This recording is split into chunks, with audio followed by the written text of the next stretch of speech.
holding. We look forward to talking with you soon. Please hold the line and we'll be right back with you.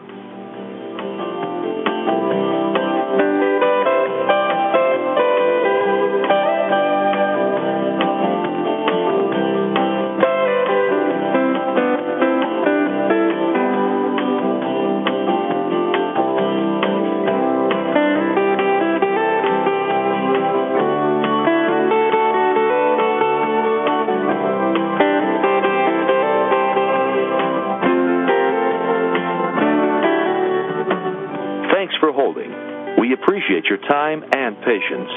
Please stay on the line, and we'll be back in just a moment.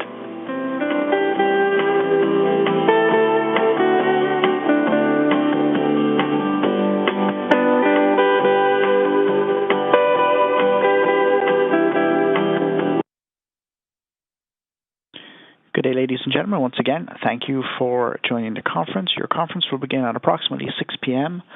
Once again, if you have not entered the queue, you can press star 1 on your phone at this time to enter the queue for public comments early. Once again, the queue for public comments is now open. If you wish to enter the queue to make a public comment early, you can go ahead and press star 1 on your phone at any time. Once again, your conference will begin at approximately 6 p.m. Thank you for holding.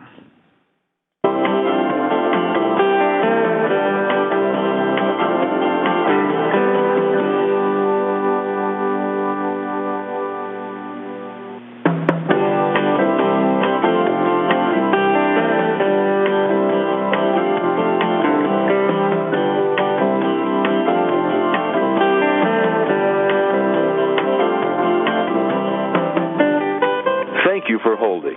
We look forward to talking with you soon. Please hold the line, and we'll be right back with you.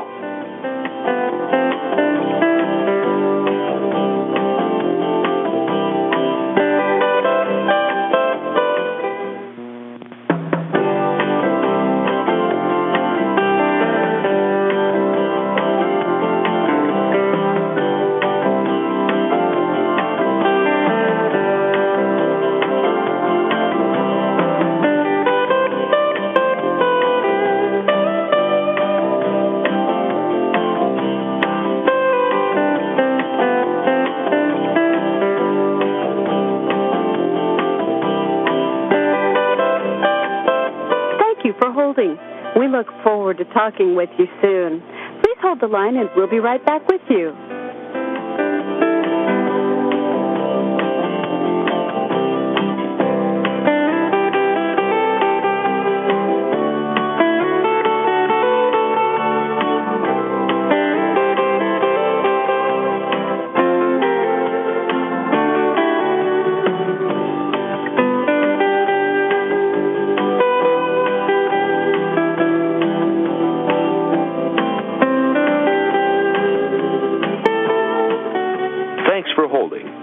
Appreciate your time and patience. Please stay on the line, and we'll be back in just a moment.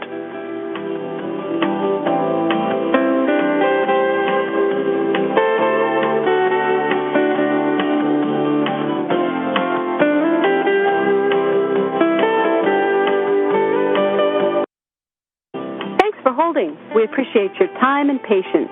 Please stay on the line, and we'll be back in just a moment.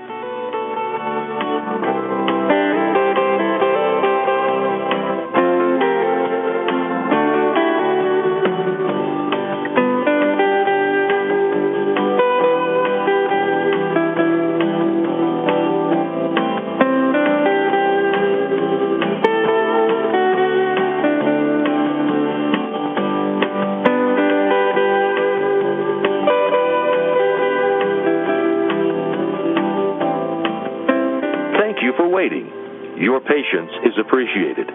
Please hold the line, and we'll be right back with you.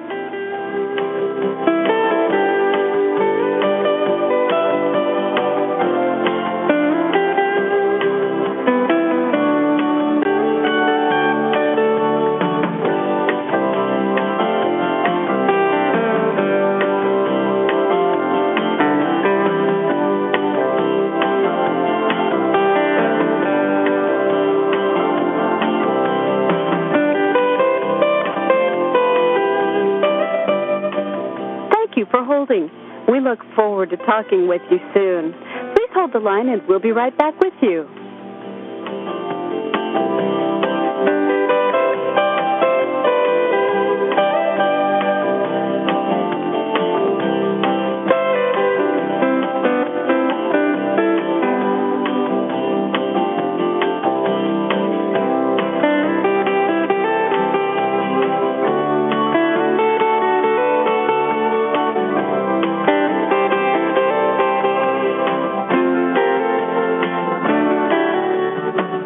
Thanks for holding. We appreciate your time and patience. Please stay on the line, and we'll be back in just a moment.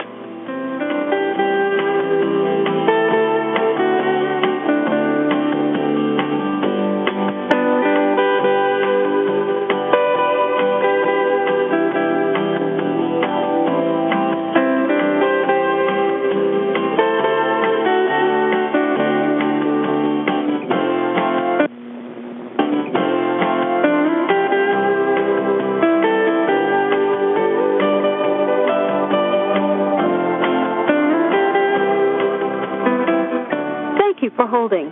We sincerely appreciate your patience. Please stay on the line and we'll be back in a moment.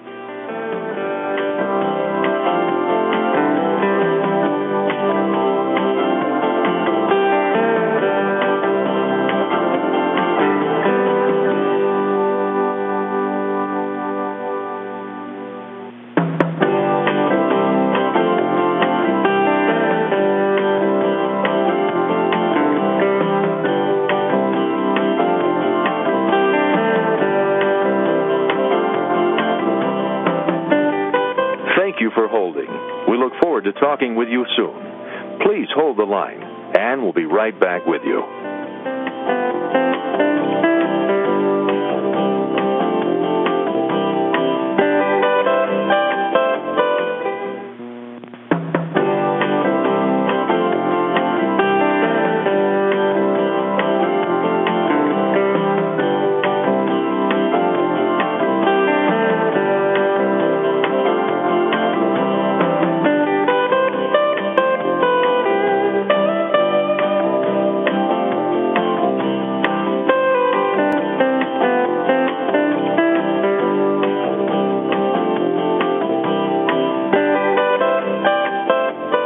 For holding.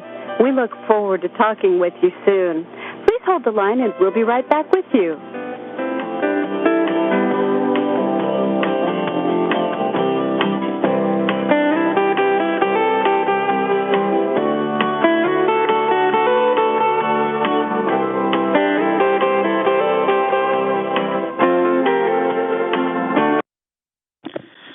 Good day, ladies and gentlemen. Once again, thank you for holding. Your conference call will begin at approximately 6 p.m. The queue is open for public comments. If you have not already joined the public comment queue, you can do so now by pressing *1 on your phone. Once again, the queue for public comment is now open and will remain open until the public comment session ends. If you wish to enter the public queue at this time, you can press *1 at any time. Thank you for holding. Your conference will begin shortly. Thanks for holding. We appreciate your time and patience. Please stay on the line and we'll be back in just a moment.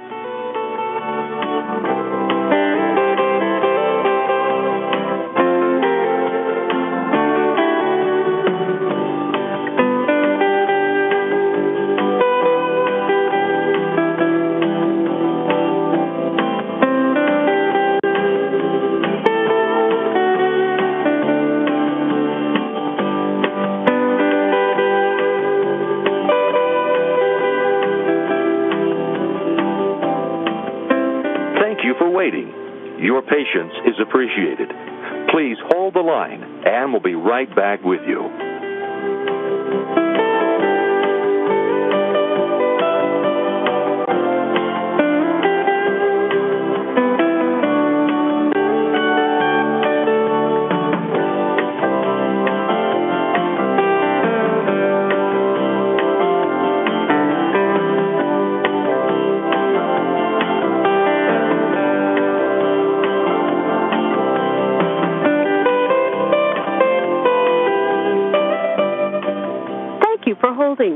We look forward to talking with you soon.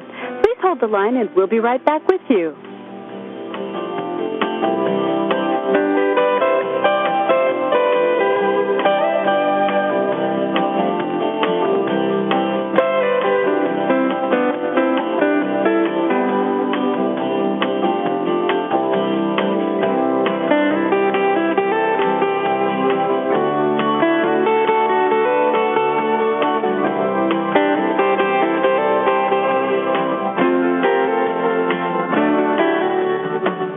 Thanks for holding.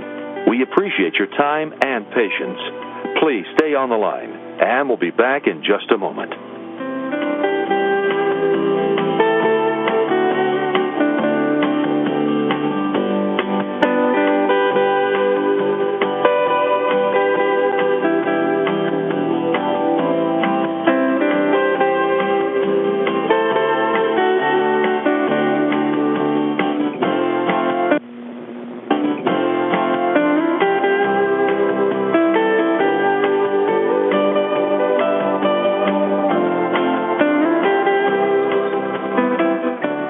For holding. We sincerely appreciate your patience. Please stay on the line and we'll be back in a moment.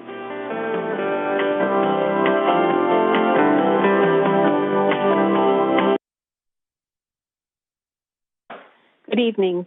I hereby call to order the Board of Directors' regularly scheduled meeting of the New Jersey Transit Corporation, New Jersey Transit Rail Operations, Inc., New Jersey Transit Bus Operations, Inc., New Jersey Transit Mercer, Inc., and New Jersey Transit Morris, Inc. Good evening, Chair Gutierrez, Scacchetti, and board members. I will now take roll call. Board Member Adams. Present. Board Member Ajmani. Here. Board Member Doshi. Here. Board Member Gordon. Here. Board Member Nara. Here. Board Member Rasmussen. Here. Board Member Caulfield. Here. Vice Chair Fulton. Here. Chair Gutierrez Scacchetti. Here. Next is the Open Public Meetings Notice. This is a regular meeting of the New Jersey Transit Corporation and its affiliates and subsidiaries. Adequate notice of this meeting has been provided in accordance with the Open Public Meetings Act and New Jersey Transit's enabling legislation. Notice was filed on February 4th, 2021 with the Secretary of State and sent to newspapers of general distribution, posted in the main entrance of New Jersey Transit headquarters, published on the corporation's website, and sent to each individual, agency, and organization that requested such notice. Thank you. May I have a motion and a second to approve the minutes of the December 9th, 2020 and the January 4th, 2021 board meetings? Motion, Fulton. Second, Gordon. Is there any discussion on the motion? Hearing none, Board Secretary, please take a roll call vote. Roll call vote. Board Member Adams? Yes. Board Member Ajmani? Yes. Board Member Doshi? Yes. Board Member Gordon? Yes. Board Member Nara? Yes. Board Member Caulfield? Yes. Vice Chair Fulton? Yes. Chair Gutierrez Scacchetti? Yes. Motion carries. At this time, I would call upon President and CEO Corbett to present the President and CEO's monthly report. Thank you, and good evening, Chair and members of the board, and good evening to all the members of the public who are joining us online. We have quite a few important updates to cover since we last met, so I hope you all bear with me for a report that'll be a bit longer than usual for this month. First, I'd like to begin today by thanking everyone at New Jersey Transit, really all those employees who worked around the clock last week, oftentimes leaving home and their family behind to help us fight the snowstorm, which was among the biggest in our state's history. While much of the region was snowed in, New Jersey Transit employees were out there battling the elements, working 24/7, clearing stations, platforms, and parking lots. And we also kept all our customers informed every step of the way with multiple press releases, website, mobile app updates, and regular and frequent social media messaging for the most up-to-date service information. Thousands of New Jersey Transit employees worked around the clock before, during, and after the storm to ensure a safe return to the system once service resumed. They deserve our thanks and appreciations for the work they did last week and for the work they do every day to keep our state moving. I'd like to begin my report with New Jersey Transit's COVID-related updates. Unfortunately, we have lost another long-serving member of our organization since our last meeting due to confirmed COVID-19 related complications. Francesco Frank Prefetera passed away on January 30th, 2021. He worked at New Jersey Transit for more than 31 years in the rail operations department, particularly working out of our Meadows Maintenance Complex for many years. We will always be grateful for his service and ask that you keep Frank's family, friends, colleagues, and loved ones in your thoughts and prayers. And now I'd like to ask for a moment of silence in his honor.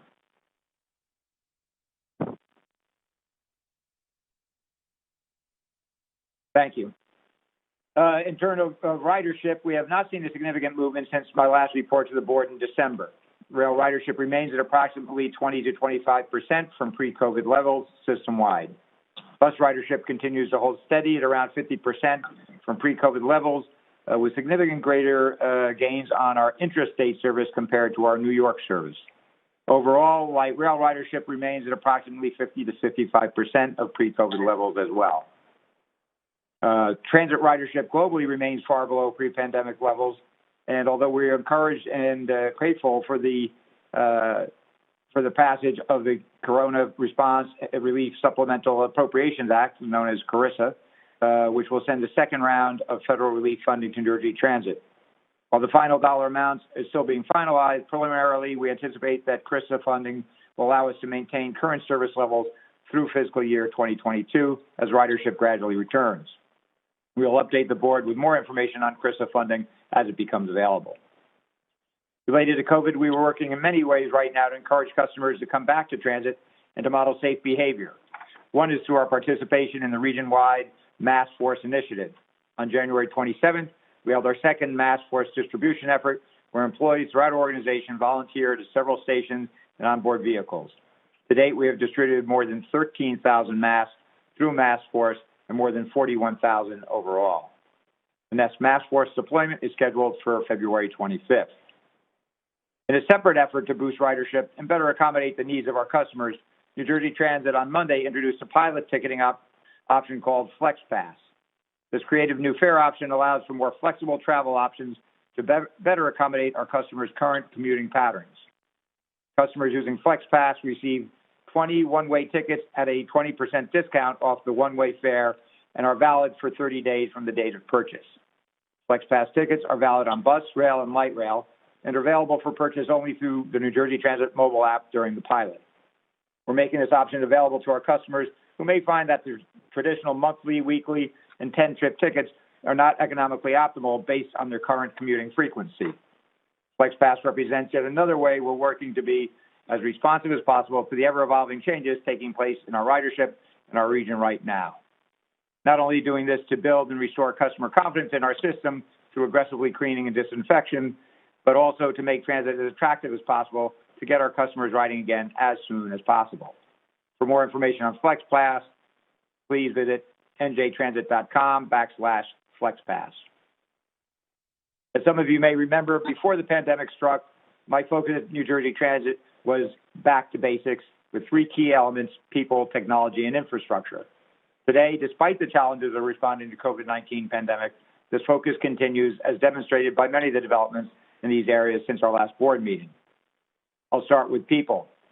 On January 5th, I was proud to join Governor Murphy, Commissioner Gutierrez-Cachetti, and New Jersey Senate Transportation Committee Chair Pat Duignan to celebrate yet another class of locomotive engineers preparing to join our ranks. This class represents 94 new locomotive engineers added to our roster since 2018, a net gain of almost 55 engineers over that time. Again, this stands as quite a contrast to the 8 years before 2018, when New Jersey Transit lost a net 61 locomotive engineers. This class brings our roster of active locomotive engineers to approximately 385 overall. Though that number is just shy of the 390 we've targeted for a full roster, we remain on pace to have a full roster with the next graduating class early in the spring this year. All of these new engineers will help us achieve our number one goal, better and more reliable service for our customers. And to reiterate my earlier commitment, once we've fully restored the ranks of locomotive engineers, we will maintain a full pipeline of trainees moving forward to keep pace with the normal attrition. In fact, another 4 trainees started their first day of class today. Not to be forgotten, on the bus side of our operations, we have graduated more than 900 bus operators since 2018, another position that is crucial to reliable service delivery.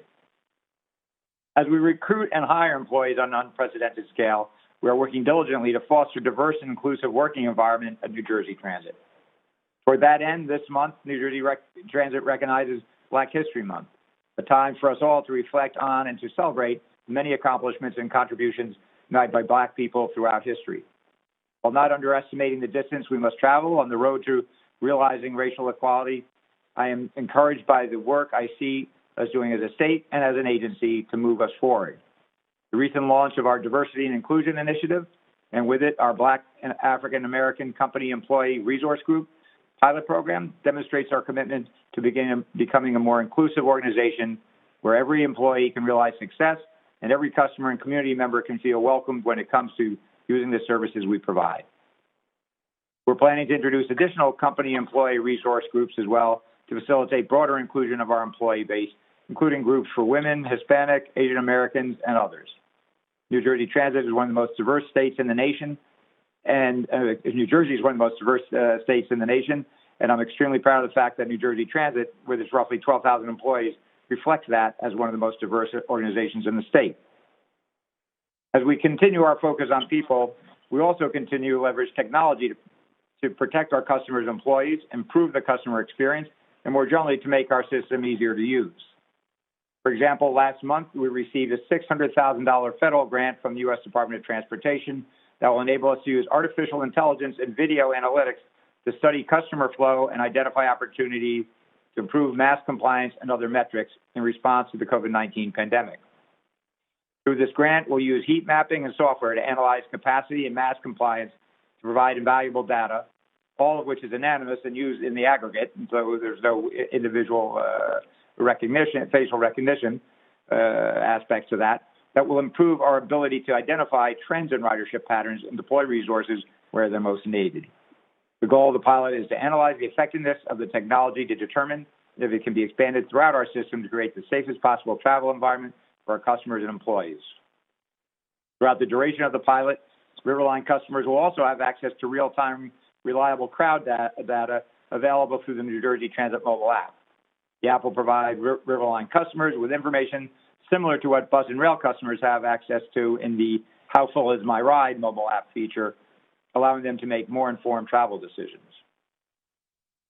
In addition to leveraging new technology on light rail, we are piloting pre-boarding contactless fare collection technology on our bus network. Last week, New Jersey Transit began scanning customer tickets prior to boarding our 126 bus line on trips departing from the Port Authority bus terminal from 3:30 to 7 p.m. Through this new pilot program, New Jersey Transit employees with handheld mobile devices, the same technology currently being deployed to rail crews throughout our entire rail network, are now behind stationed near stairs and escalators at the Port Authority bus terminal. These employees electronically scan mobile and paper tickets before customers enter their boarding queues. When a bus arrives, customers simply get on board and go to their seat. We expect this new technology to not only streamline the bus boarding process, but also improve COVID-19 safety by further promoting contactless fare collection. We'll evaluate data collected on performance and logistics, determining how this technology can be expanded to use on other bus lines operating out of the Port Authority bus terminal. On the infrastructure side, aside from leveraging technology, we are seeing the first tangible evidence of a process we started 3 years ago to modernize our rail fleet. Late last month, the first of 25 new dual-mode locomotives arrived from Hamburg, Germany. This first locomotive is currently undergoing testing before it moves into revenue service later this year. These new dual-mode locomotives will provide additional reliability and flexibility to operate on both electrified and non-electrified tracks. On the bus side of our operations, more than 300 new buses will be delivered to New Jersey Transit between 2020 and 2021, improving reliability, on-time performance, and the overall experience for millions of our bus customers every day. Also, on our agenda today is authorization to purchase up to 35 new low-floor extended minibuses, which will be particularly of benefit to some of our state's most vulnerable residents. On the capital side, we'd like to focus on some of the upcoming capital projects. Certainly, New Jersey Transit has celebrated a major infrastructure milestone last month. Of the more than 100 projects and programs in our 5-year capital plan, one clearly stands out in terms of its regional and national significance and critical importance to our customers. The $1.8 billion Portal North Bridge replacement project. And as you know, we have spent the past 3 years pushing this project forward aggressively, and on January 14th, I was proud to join Governor Murphy and Commissioner Gutierrez-Cachetti to realize the fruits of our labor. The signed full funding grant agreement from the Federal Transit Administration, better known as the FTA, which provides a $766.5 million commitment to fund a new Portal Bridge. At the same time, on January 14th, we released an invitation for bid, an IFB, requesting firms to submit special pre-qualifications for the project.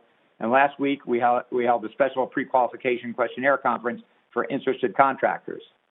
Portal North is a major region-changing project, but it's hardly the only advancing capital project in New Jersey Transit right now.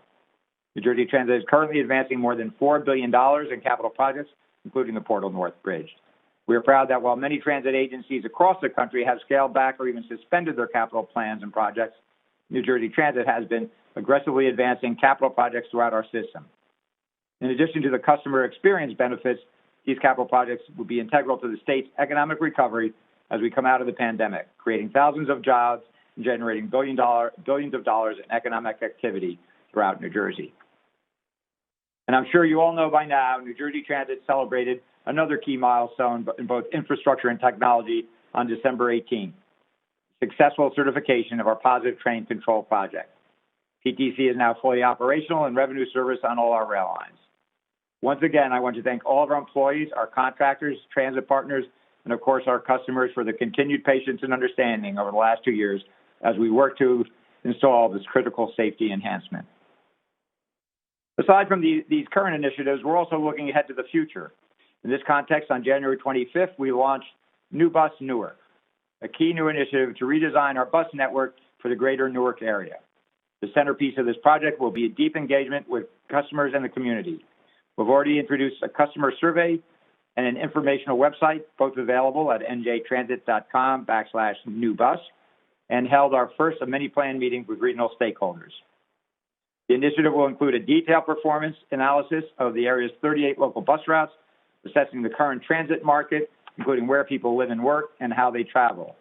We'll then use these findings alongside community input to design a new bus network that will improve local mobility and enhance connections in the greater Newark region.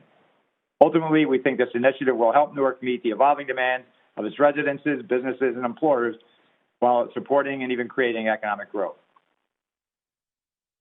In addition to advancing our strategic and capital plan projects and initiatives, we can never lose focus of our highest priority and one of our 5 key strategic plan goals, the safety and security of our customers and employees. With that, I'd like to ask New Jersey Transit Police Chief Department Chief Christopher Trucillo to provide an update. Chief? Thank you, Mr. President. I appreciate the opportunity. Briefly, I'd just like to report that for the week of January 30th through February 5th, report out our numbers related to mask enforcement. Members of the department conducted 111 mask details during that week. We also conducted 10 compliance checks on food establishments to make sure that they were in compliance with the governor's 25% seating mandate. Our fare enforcement unit, which operates on our light rail systems, handed out and resolved 68 issues on the light rail system by handing out individual masks for riders to put them in compliance.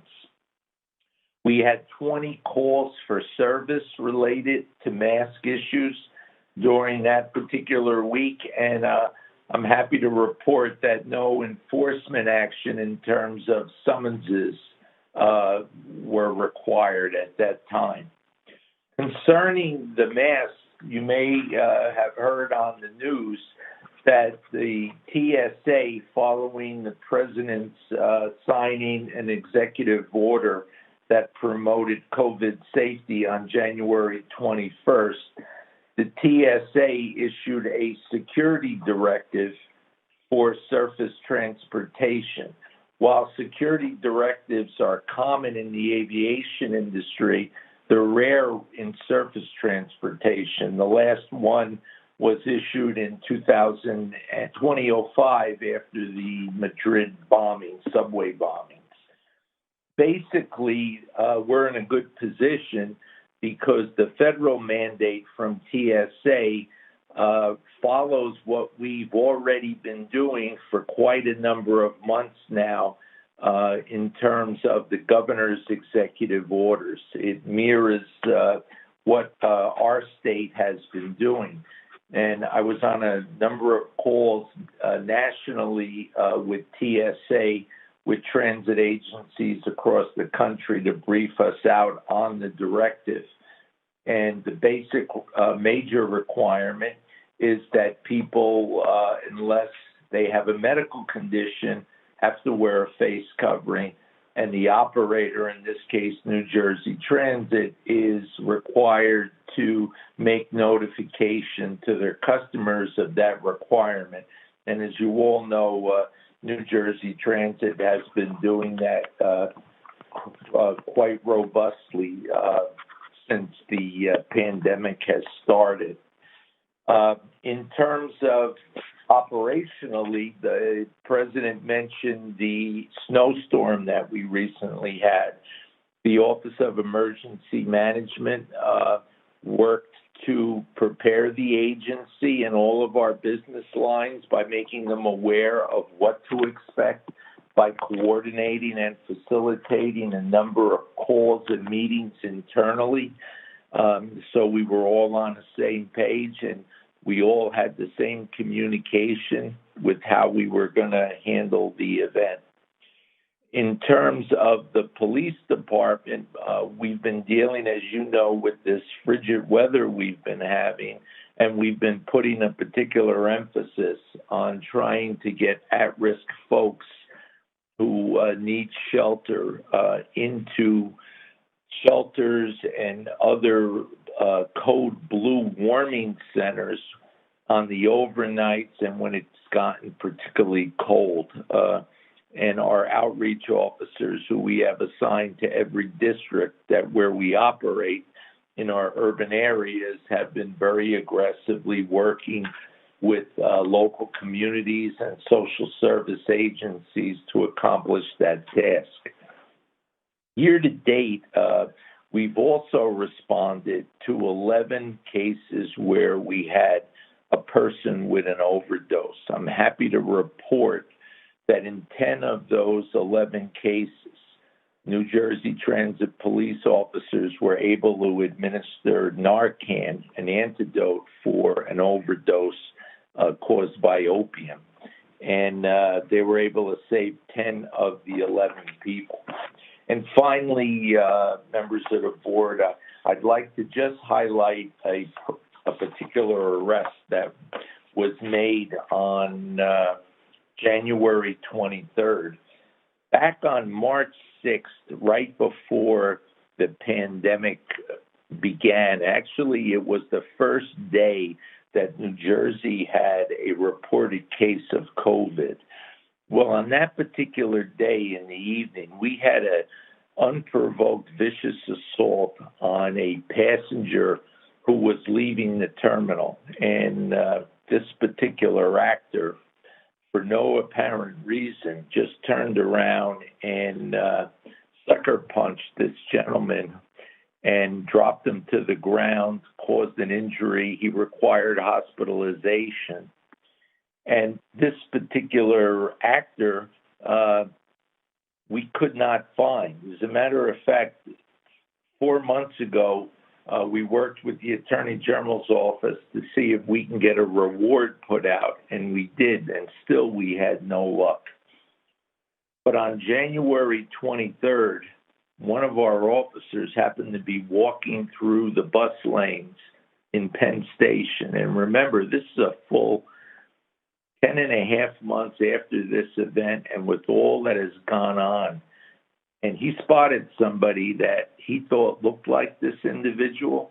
And after a short investigation, sure enough, we had enough probable cause to arrest. And our detectives, in interviewing the individual, managed to get a full confession. And the point is, we were able to get justice for the victim of that crime. And I'm proud to say the officer was Officer Eric Singleton, who was on the ball and made that arrest. And with that, that's the end of my report. I'm happy to answer any questions. Thank you. Thank you, Chief. Again, great work by the team. Before closing, I want to make sure everyone knows about our fiscal year 2020 annual report, which is now available on the homepage of our website, njtransit.com. The report provides a summary of all the work we accomplished in fiscal year 2020 that continued to build on the progress of the previous 2 years, despite the unprecedented challenges faced last year with the pandemic. Finally, I want to highlight a real feel-good story in the news last month featuring one of our employees, NJ Transit track foreman Kyle Nilsson. Kyle lives in New Egypt, New Jersey, near a home he'd always assumed was unoccupied. He had never seen anyone coming or going. But one day, Kyle noticed that a huge tree had fallen on the home's roof, so went over to investigate. Turns out the home was very much occupied by an 82-year-old military veteran who rarely ventured outside the house. In addition to significant damage from the tree, Kyle found that the man needed other essentials like a new furnace, etc., so he took action. He and his family started a fundraising campaign, and soon items and donations came pouring in. The tree has since been removed. Local companies have been working together to remodel the man's home and to make it more livable. Kyle Nilsson's actions represent the best of New Jersey Transit and a can-do spirit I've come to regularly associate with so many of our employees. I know Kyle is listening today, so I just want to thank you, Kyle, for all the work you're doing to help your neighbor and for the good work you do every day to keep our trains moving and getting our customers to where they need to go. With that, Chair, I conclude my remarks and turn the floor back to you. Board members, I would like to note for the record that Board Member Marocco is absent at tonight's meeting. Thank you. Chair, I turn it over to you. Thank you. Operator, we would like to open the floor to public comments. Can you please provide instructions for entering the queue to make a public comment? Certainly. Ladies and gentlemen, the floor is now open for public comments. If you would like to make a public comment, please press *1 on your telephone keypad to enter the queue. You will hear a brief tone to indicate you have successfully entered the queue. Priority access will be given to any participants who have pre-registered, and these comments will be taken in turn. We will then take public comments from remaining participants on a first-come, first-served basis. Each person will have 3 minutes for their public comment. A warning will be provided with 1 minute remaining and again with 15 seconds remaining.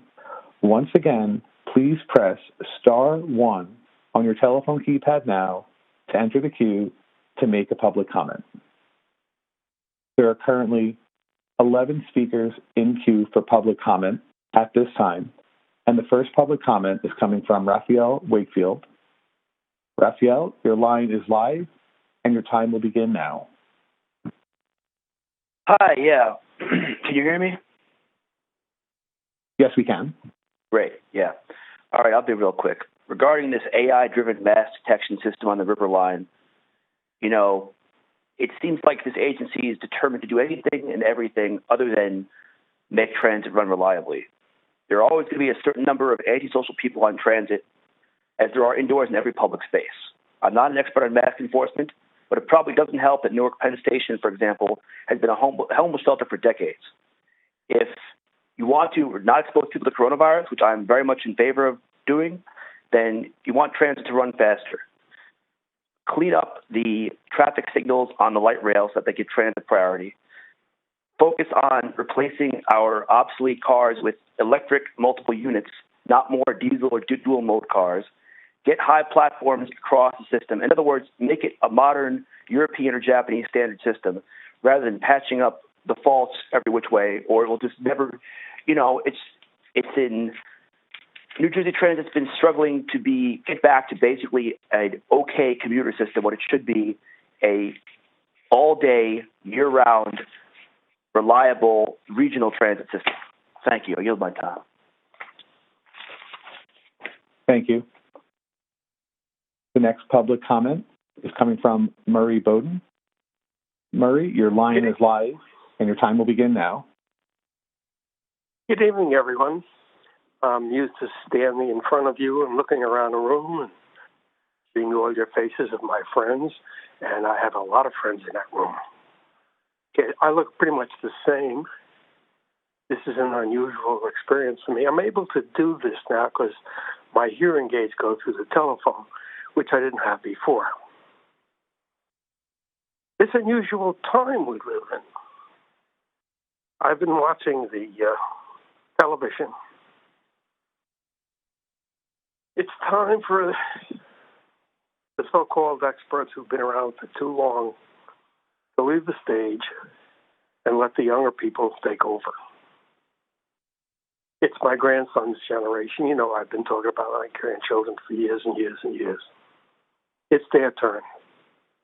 They use this telephone much better than I do. I'm certainly not used to not being able to see your faces. I'm sure most of you caught up with some of your email today because I did. You weren't listening to the chairman's report, to the executive director's report, because you knew it all before. So who's kidding who? You all know what I've been talking about all these years, and they just have a new commissioner of transportation, Pete, and his husband. Different. His deputy is going to be Polly Trottenberg. You all know Polly. I know Polly. Polly and I have been exchanging views person to person, face to face, for as many years as she's been on the MTA board.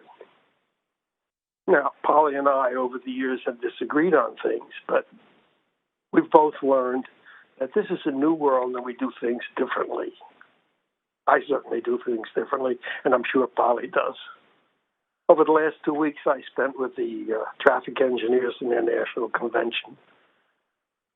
Some of the things I've been asking the Transit Authority, New Jersey Transit, 1 minute remaining. Thank you, are going to happen. There's going to be a new manual, uniform traffic control devices. Those flashing red lights at the railroad crossings are not to be there anymore, but I want to take this time to thank everybody, and there are hundreds of you at New Jersey Transit who've taught me the things I needed to know to be able to make a presentation like this. Some of you have known me longer than I remember. Cedric met me on the Henry Hudson Bridge some years ago and said, "Hi, Murray," and I had no idea who he was. Chris has been wonderful. Joyce is excellent. 15 seconds remaining. Thank you, John. And to the rest of you whose names I can't mention, thank you all for being such good teachers. Bye. Thank you very much. The next public comment is coming from Sally Gellert. Sally, your line is live and your time will begin now. Thank you. Sally Jane Gellert, chairperson of Lackawanna Coalition. I see that we once again have a static portrait of distant board members rather than live feeds from home offices or even presentation slides. Those with a single screen will probably not be able to see the exhibits. Transit Equity Day, we note, was earlier this month, and we assert everyone's right to high-quality, clean, sustainable public transit. We are ready to advocate for you in your attempt to provide that to all New Jerseyans and to let you know clearly when and where you fall short.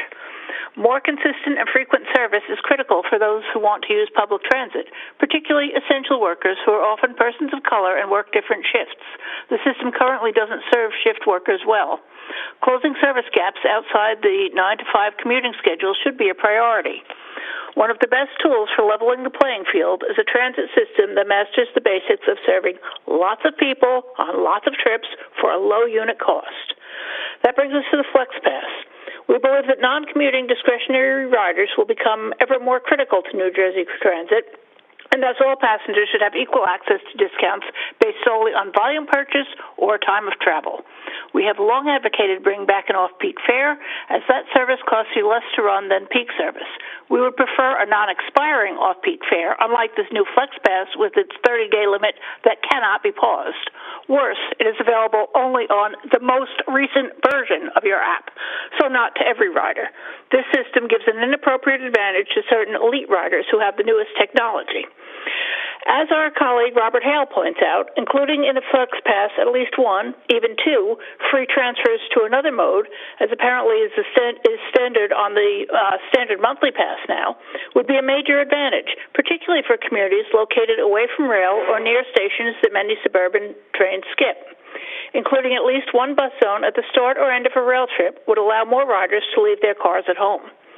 In addition, ticket packages that encourage intermodal transfers would allow many infrequent bus routes that run largely parallel to rail lines to be trimmed back to run more frequently on segments not covered by trains, giving riders more service by redistributing, not increasing resources.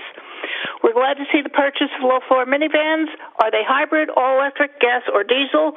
There is no excuse for a government agency purchasing fully gas or diesel vehicles with the state's ambitious emissions reduction goal.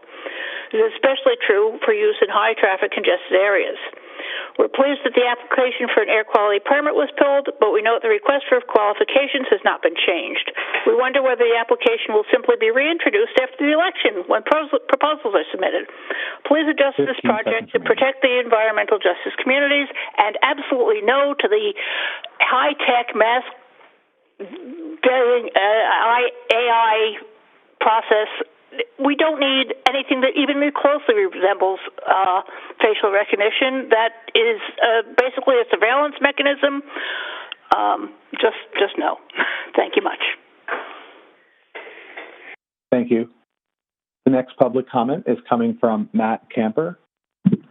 Matt, your line is live and your time will begin now. Good evening, New Jersey Transit Board. My name is Matt Camper, and I'm here tonight to address three items. First of all, I want to talk about the news regarding positive train control and the project being fully completed on time by the December 31st, 2020 deadline. I am very thrilled to hear this news. I heard it back in December, and, you know, I wasn't thinking that New Jersey Transit was going to be able, back in early last year of 2020, that this project was going to be able to get done on time without having to worry about paying any significant fines, which would have been devastating for New Jersey Transit. And I want to thank you, the team at New Jersey Transit, Kevin Corbett, Governor Phil Murphy, the board, for all the work you guys did to make sure that positive train control could get done on time by the deadline of December 31st of 2020. Second of all, the news regarding the Portal North drawbridge, and we are very close to having this project get off the ground. All we need is the qualification of a provider to be able to get this project off the ground, which I'm very happy to hear you guys are working on that. And I'm really looking forward to hearing more news on that to come. And I'm very thrilled that this project is one step closer to being finalized and we riders along the Northeast Corridor and nationally are going to have a new bridge in New Jersey that will help all riders of New Jersey Transit and Amtrak for the first time in many years. And last of all, in regards to the Gateway Tunnel project, I really hope that the Biden administration, along with the Transportation Secretary Pete Buttigieg, you guys will work with him, Governor Phil Murphy will work with him and the Biden administration to make sure that the Gateway Tunnel can get funded and that we, as riders, it will significantly help all riders across the nation, Amtrak, New Jersey Transit riders, and if we do not have a Gateway Tunnel funded, This could be devastating, as there may be no such thing as a Northeast corridor one day, and I would not ever in my lifetime want to have something like that happen. So I really hope you guys will continue to work with the feds, Pete Buttigieg, President Biden, and Governor Murphy to make sure the Gateway Tunnel can be a reality. Thank you so much. Thank you. The next public comment is coming from Andy Pollock. Andy, your line is live, and your time will begin now. Good evening, President Corbett, Chairwoman Gutierrez-Fichetti, members of the board, and my fellow advocates. We are going to witness the biggest infrastructure growth in the Garden State's history. And this, too, will also involve New Jersey Transit. First of all, I'd like to acknowledge Matt Camper's comments about positive train control. I as well was worried that it was not going to be fully equipped by the deadline, but it is fully equipped. That's excellent news to hear. So the good news is no money will be owed to the FRA. Second, I'd like to acknowledge President Corbett's comment about contactless payment, because here in New York, the MTA just recently implemented the Omni payment system, which you tap and go to go on to any New York City bus or a subway. So I'm hoping that that technology will be incorporated with New Jersey Transit Rail, Light Rail, and the buses. Also, the Portal Bridge sounds like it's going to get completed, which is excellent news because we all know the situation with the old bridge, and I presented my case last summer about that to everybody at the board. And last but not least, Gateway Tunnel, Gateway Tunnel, Gateway Tunnel, the dreaded project that everybody in New Jersey has been anticipating for many years, us in New York included. So the good news is we actually have a president in Washington by the name of Joseph R. Biden Jr., who will hopefully give New Jersey the funding, because we also have Secretary of Transportation Pete Buttigieg and his deputy Polly Trottenberg. 1 minute remaining. We're hoping that this will get done, because we all know how long we've asked the federal government for this project to be completed. We've been waiting years for the money to come in. Now we have a chance to do so. Let's hope that it finally gets done. So with that, thank you all very much, and I look forward to hopefully maybe seeing you all again in person later this year in Newark or next year, and hopefully speaking again virtually in March. Take care and have a good evening. Thank you. And as a reminder, ladies and gentlemen, anybody who would wish to join the public comment queue this evening should press star 1 on their telephone keypad. Once again, that'll be star 1 on your telephone keypad to join the public comment queue. There are 7 public comments remaining at this time. The next public comment is coming from Tim Sevener. Tim, your line is live, and your time will begin now. Hello, yes, this is Tim Sevener. Can you hear me? Yes, we can hear you. Please proceed. Okay, just making sure. From New Jersey Association of Rail Passengers.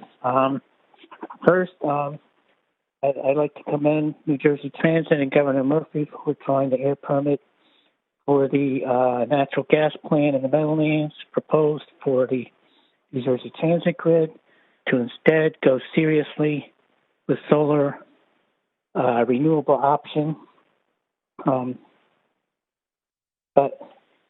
So that's very good news. Raphael Wakefield's comments were all apropos about we need electric, we need high platforms, we need good service.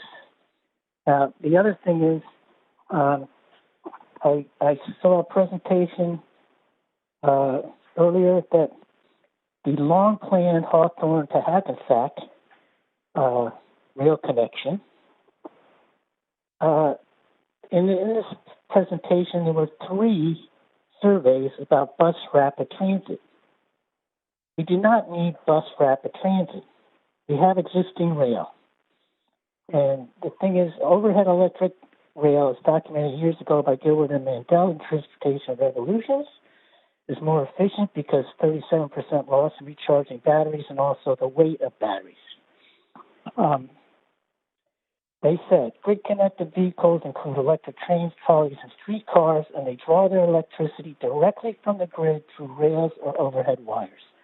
They offer truly amazing efficiency gains over other types of electric vehicles, not only because they're freed of having to lug around heavy batteries, but also because they don't have to contend with the efficiency losses entailed in charging a battery, which can be as high as 37%. I'll send you the references for that. The International Energy Agency declared back in 2019 electric rail is critical. 1 minute remaining. Climate goals due to being the most energy efficient land-based transportation. This is why Europe has continued expanding its electric rail passenger service. India has announced that they canceled a contract for diesel and instead going all electric. They just announced last week that by 2023 they will have all electric rail. If we want to have electric transportation, electric rail is the way to go, not bus rapid transit. We already have rails of right of way, as shown in Vision 2020, all over the state, and plans that have been on the drawing boards for decades to reuse these rails, and we need to have solar electric rail. For Atlantic City, we need Atlantic City Wind to power the Atlantic City electrified line. Thank you very much. Thank you. The next public comment is coming from Jana Chernitz. Jana, your line is live, and your time will begin now. Good evening, Chairwoman and members of New Jersey Transit Board. I am Jana Chernitz, the Deputy Director and Director of New Jersey State Policy for Tri-State Transportation Campaign. I did provide written testimony and links and attachments, so I will be brief given the 3 minutes. First, I provided a link to both the press release and recording of Transit Equity Day, which occurred on February 4th, Rosa Parks' birthday. This is a vital look at the agency's eyes through the experience of riders, essential workers, and frontline employees through their union representation. Compliance with CDC guidelines and PPP and safety continue to be issues for workers and riders, as is overcrowding and reliability. I encourage you all to watch the video. Second, the customer advocate position at New Jersey Transit remains undeveloped. Looking at what other agencies have done could be a good start for inspiration and best practices. I have provided the board with an example of what LA Metro was able to accomplish, and that is the Customer Experience Plan released in December 2020, which identifies 10 key areas where the agency can improve upon to make the riding experience better. According to LA Metro, the plan's purpose is to take an honest look at the pain points that customers tell us about and make improvements that are responsive to their concerns. Just like the 10-year strategic plan provided a long overdue framework and metrics to help evaluate success for New Jersey Transit as a whole, the customer experience would benefit from a similar special approach. This seems like a logical and measurable approach that I hope you will all consider. Third is the upcoming fiscal year 22 budget. There is an opportunity now to fix the debilitating capital to operating transfers and put New Jersey Transit on the right track to fiscal health. That opportunity stems from the New Jersey Turnpike toll increases, which were intended to be shared with New Jersey Transit. In May 2020, the Turnpike Authority approved a substantial toll increase with the intention of sharing that increase with transit as a part of permanent funding structure. This is noted in the hearing officer's report, pages 7 to 8, which state in pertinent part that the increase would be sufficient to provide $375 million to transit in fiscal year 21, increasing annually to a maximum of $525 million annually thereafter. At bare minimum, if the intended 21 level of $325 million was realized, a bump of $196 million, this would have allowed New Jersey Transit to reduce the transfer by as much as 40%. A disciplined, steady increase thereafter would result in a complete elimination. Keeping hundreds of millions of dollars in capital would allow the agency the much-needed funding to address the needs identified in the 5-year capital plan and to provide the service the state needs and deserves. More capital investment means better service, affordable service, and jobs. We strongly urge the agency to work with the Treasury to accomplish the substantial milestone for public transportation in New Jersey. In the alternative, the New Jersey Turnpike money should be lockboxed, starting with the intended fiscal year 21 increase, which was not realized for New Jersey Transit, but instead escrowed for future use. It's imperative that it be protected. It would be impossible for New Jersey Transit to dig out from years of decay without first fixing its funding structure. Thank you very much for the opportunity to provide public comments this evening. Thank you. The next public comment is coming from Adam Reich. Adam, your line is live and your time will begin now. Good evening. First of all, I do want to commend the board on some improvements I've noticed in recent months. I think the addition of the Flex Pass is an important step. I also appreciate that for committee meeting dates, you've now gone ahead and posted the upcoming dates farther in advance so that we now know through May as opposed to only knowing a few days before when the upcoming meetings would be. And also, there was some good discussion of some of the complaints the agency received at the last Customer Service and Operations Committee meeting. I think it's important that you discuss complaints like these honestly in a public forum like that. I do hope you'll take the next step and include some mention of that in the written agenda. It was not something that was included in the last meeting agenda. It would be nice to know, give us some sense of what you might be talking about, whether it's a statistical form, a narrative, or both. I do want to echo Sally Jane Gellert's suggestion as far as reintroducing off-peak round-trip fares or some other off-peak discount like that, something that we lost years ago during one of the financial cutbacks, and it's something I think would be welcomed by riders, especially with off-peak ridership being important during the pandemic right now and a stronger point. I do agree also that there does need to be some effort to include transfers on the Flex Pass and some effort to provide a similar option for those who don't have smartphones. Give them some way of taking advantage of that option as well. Next, I do want to again remind you that the public is still waiting for a new customer advocate. I do want to echo Jana Chernitz on saying that the LA Metro Customer Experience Plan is a good model to follow when you do fill that position as far as putting together a comprehensive and honest report. It would also be important for issues like, for example, what happened in Brick Church after the February 1st and 2nd snowstorm. There, on the morning of February 3rd, particularly at Brick Church Station Yard, riders tweeting pictures about the platforms not being shoveled and the stairs also similarly still being covered in snow. While customer service team members acknowledged this, the following morning, February 4th, you had the same complaints from other riders and pictures on Twitter.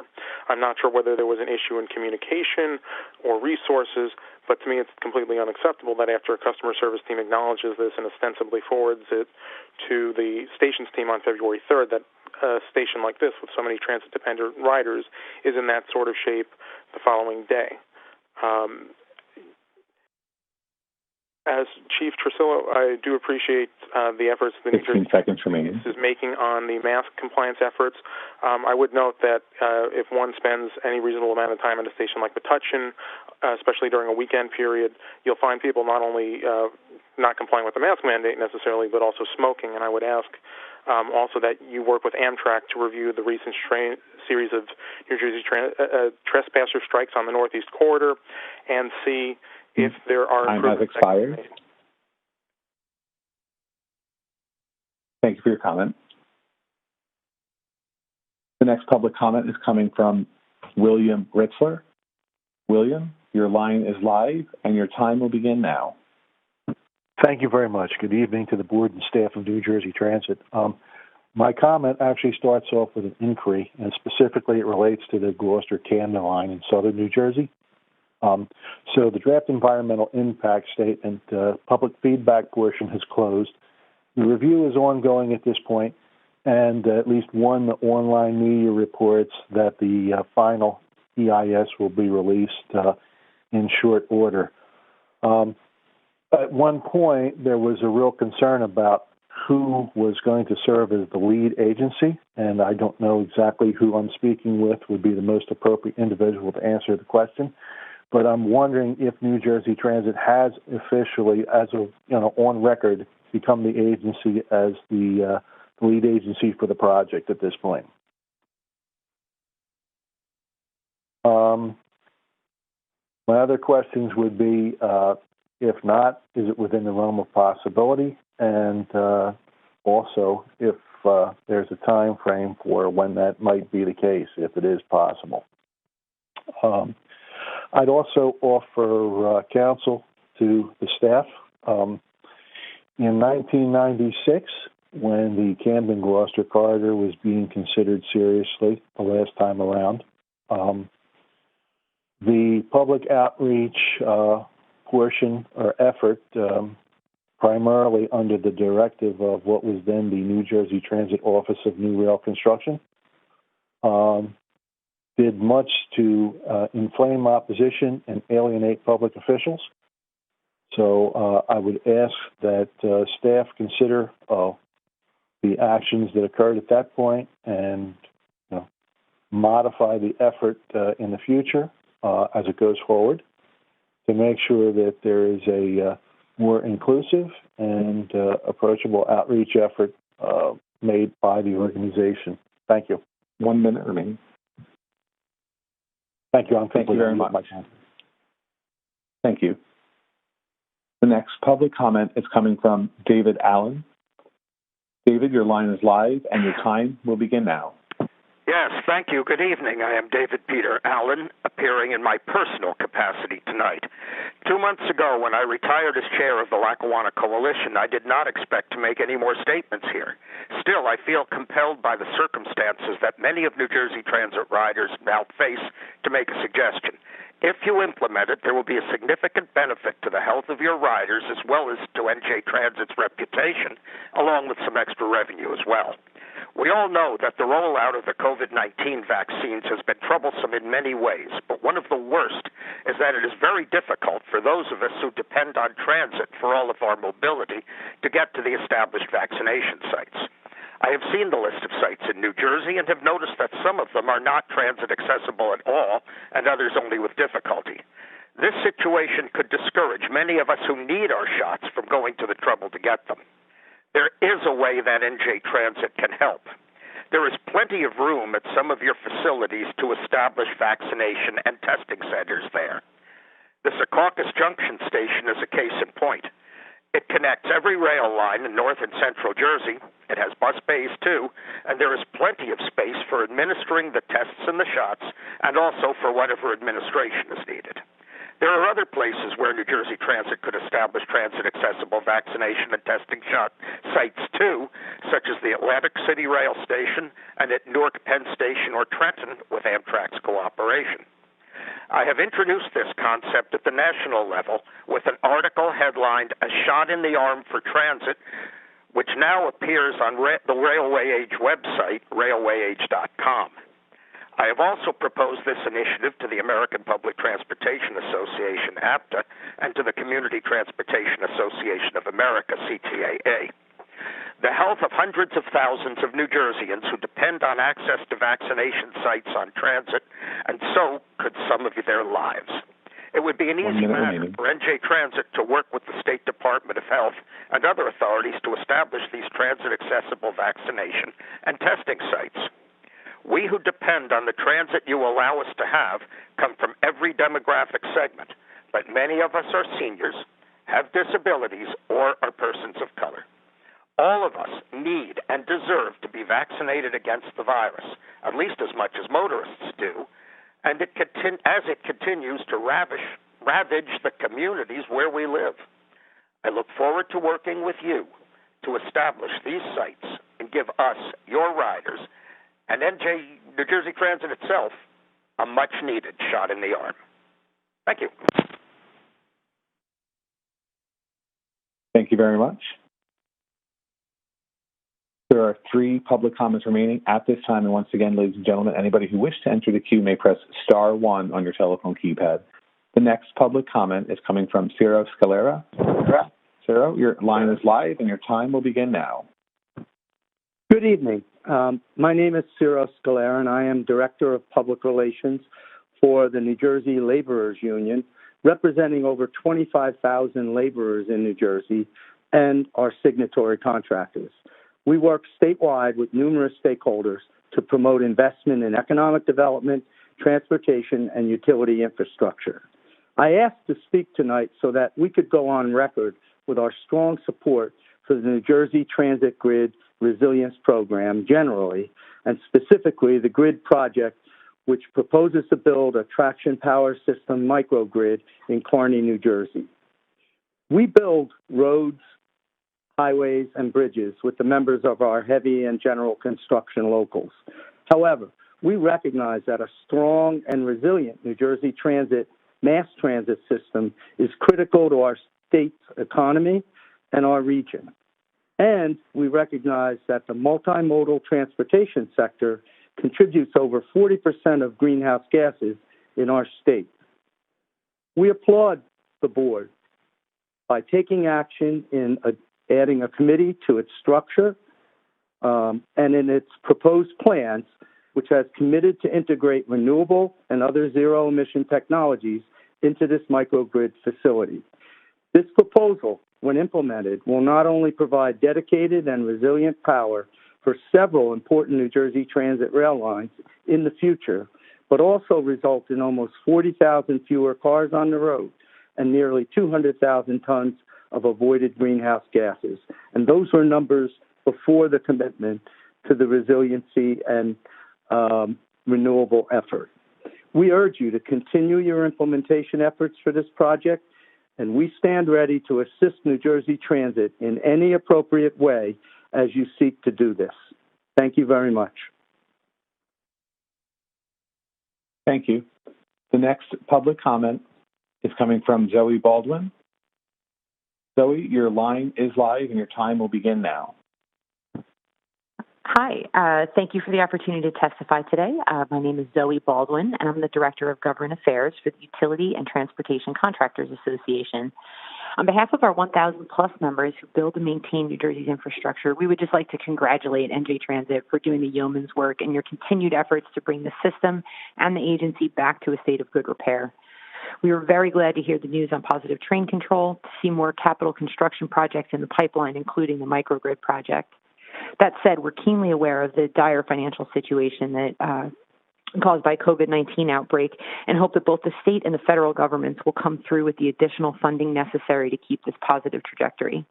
As the vaccine rollout continues, we're confident that riders will return, but in the interim, this support will be critical. The House Transportation and Infrastructure Committee has been focused on this issue, and we have great hope that both houses of Congress will continue to advance the currently proposed $30 billion to help assist with operating costs. Similarly, it's budget season in Trenton, and while we're mindful of the immense pressure on the state right now, we very much hope that the governor and the legislature will increase funding for this essential service to the extent that it can. Again, thanks for your time this evening, and keep up the good work. Thank you. And the next public comment is coming from Ruth Bergen. Ruth, your line is live, and your time will begin now. Good evening, Commissioners, President Corbett, and members of the board. Thank you for the opportunity to speak. As chairman of the Raritan Valley Rail Coalition, I am glad to once again address you today on behalf of the commuters, other regular riders, as well as the many thousands of residents who live within the service area of the Raritan Valley line. Obviously, it will still be some time until we get back to something like normal, but we continue to look and plan ahead.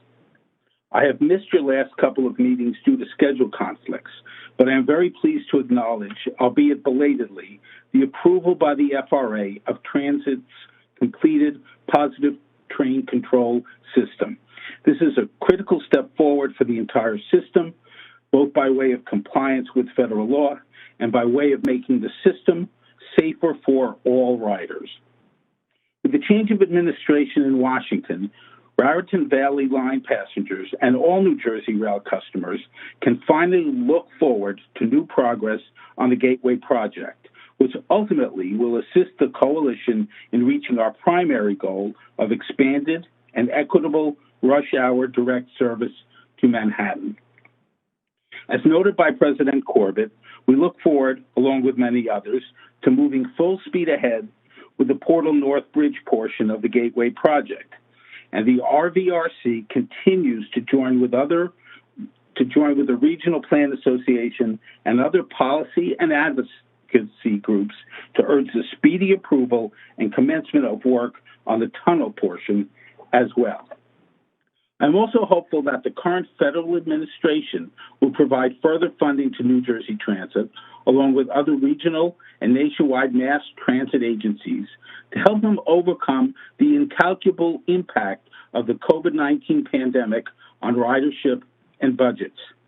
We need the resources of the national government to ensure our mass transit can quickly recover from the ongoing crisis without the need to postpone urgently needed capital projects, including the recently announced renovations at Newark Penn Station and the long-planned expansion of platforms at New York Penn Station, which is critical to handling increased train length and capacity. I want to acknowledge and thank your staff for meeting remotely, of course, with representatives of the coalition and the Raritan Valley Line Mayors Group some months back to discuss implementation of portions of the Dewberry report on expansion of one-seat ride. We look forward to meeting with them again in the coming months for an update on the continued examination of the partial expansion of one-seat ride for Raritan Valley riders within the so-called shoulder rush hour. Thank you for your attention. Good evening. Thank you. And Chair, there are no further participants in the public comment queue at this time. Thank you, Tom. We'll turn it over to Joyce. We'll close public comment and turn it over to Joyce to take a roll of the board members for any comments they may have. Yes. Board Member Adams, any comments? Yes, Joyce, thank you. First of all, thank you to Kevin and his staff for a yeoman's job on the effort for this almost historic snowfall. I just want to thank them for their hard work and dedication in clearing the tracks and platforms. Thank you, Kevin. Also, it has to be acknowledged and publicly stated about the great job that New Jersey Transit as an organization did in order to get PTC compliant by December, the deadline that we were given, and also for the start and initiation of the Portal North Bridge project. A couple other things I also want to touch on. I did hear, I think it was David Allen's comments about our statewide COVID vaccine sites not being transit-friendly. Although New Jersey Transit is not the lead agency in determining where the sites are, I'm asking Kevin if he could have staff look into that suggestion about recommending maybe to the state agencies that we can make some of our transit facilities open to be able to have the COVID-19 vaccine available to transit-dependent customers and transit-dependent people. I think that's an excellent idea. And thank you, Chief Tressillo, for that update and that report. Your staff should be commended to be able to catch a perp or a perpetrator a year after the person committed a crime. That does take a keen eye. And again, thank you. And finally, I want to wish everybody a happy Black History Month. That concludes my comments, Joyce. Thank you. Board Member Ajmani, any comments? None. Thanks, Joyce. Thank you. Board Member Doshi, any comments? Thanks, Joyce. Yeah, I just wanted to say thank you, echo Board Member Adams' comments. Thank you to all the New Jersey staff for all they did during the snowstorm, for positive train control, and especially to the chief and police for all they do every day for all of New Jersey. And also to the environmental groups, I just wanted to say that my limited time here, it's been a year, but I have seen commitment from everywhere in New Jersey Transit, to be friendly to the environment and do whatever we can do to make a positive difference for climate control. So thank you. Thank you. Board Member Gordon, any comments? Yes, Joyce, thank you. And let me add my thanks and congratulations to the New Jersey Transit team for all they did during the snowstorms, and to Kevin and his team for achieving our PTC goals and getting Portal Bridge and other major capital projects underway.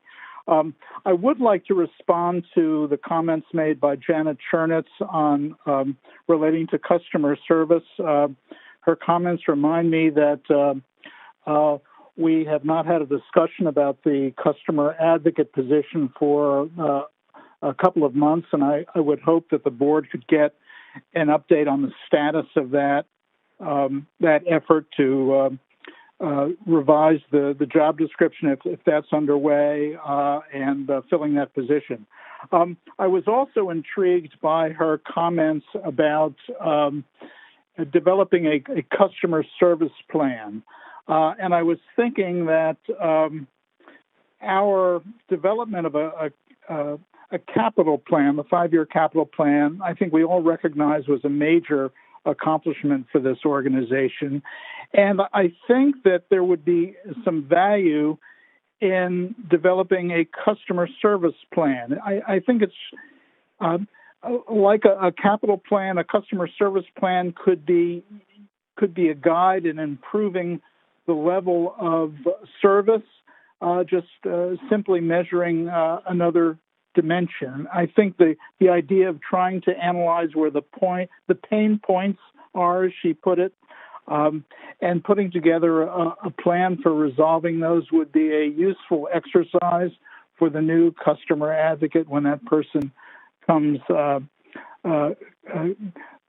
starts serving the public. And I think that's it. Thank you very much. Thank you. Board Member Nora, any comments?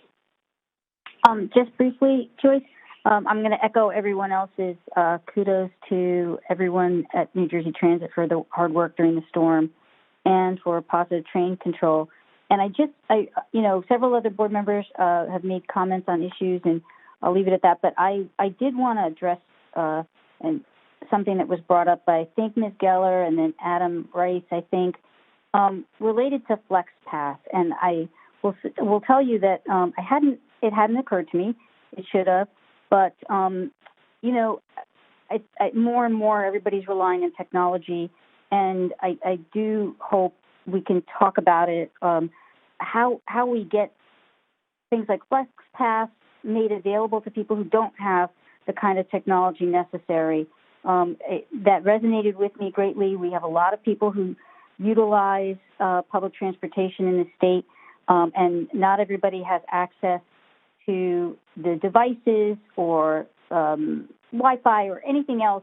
And so I think we need to make sure that things like FlexPath can be available to everybody, as well as the issues also regarding the possibility of transfers. I would like to see if maybe at a future date we can get some input from the staff about whether that's feasible and how that could be how that could work out. So that's all I have. Thank you. Thank you. Board Member Rasmussen, any comments? No comments tonight, Joyce. Thank you. Thank you. Board Member Caulfield, any comments? Yes, Joyce, just want to thank all the New Jersey Transit staff for their hard work, as echoed by other board members, for all the accomplishments recognized in Kevin's report tonight. Thanks. Thank you. Vice Chair Fulton, any comments? Yes. Again, I'll echo my colleagues' comments. I'll also want to thank for the speakers. There was plenty of good information shared with us tonight for us to consider as we move forward, trying to make New Jersey Transit one of the finest transit organizations in the country. And then finally, I'll once again want to extend my condolences to all of the families who lost loved ones due to COVID. So that concludes my comments. Thank you. Thank you. Chair Gutierrez-Scacchetti, any comments? Thank you, Joyce. Really just to echo what Vice Chair Fulton said about extending our sympathies to the families who have lost family members and who have suffered as a result of the pandemic. We think of them every day, and we really appreciate and salute those of our frontline workers who continue to do their job every day and to help keep New Jersey moving.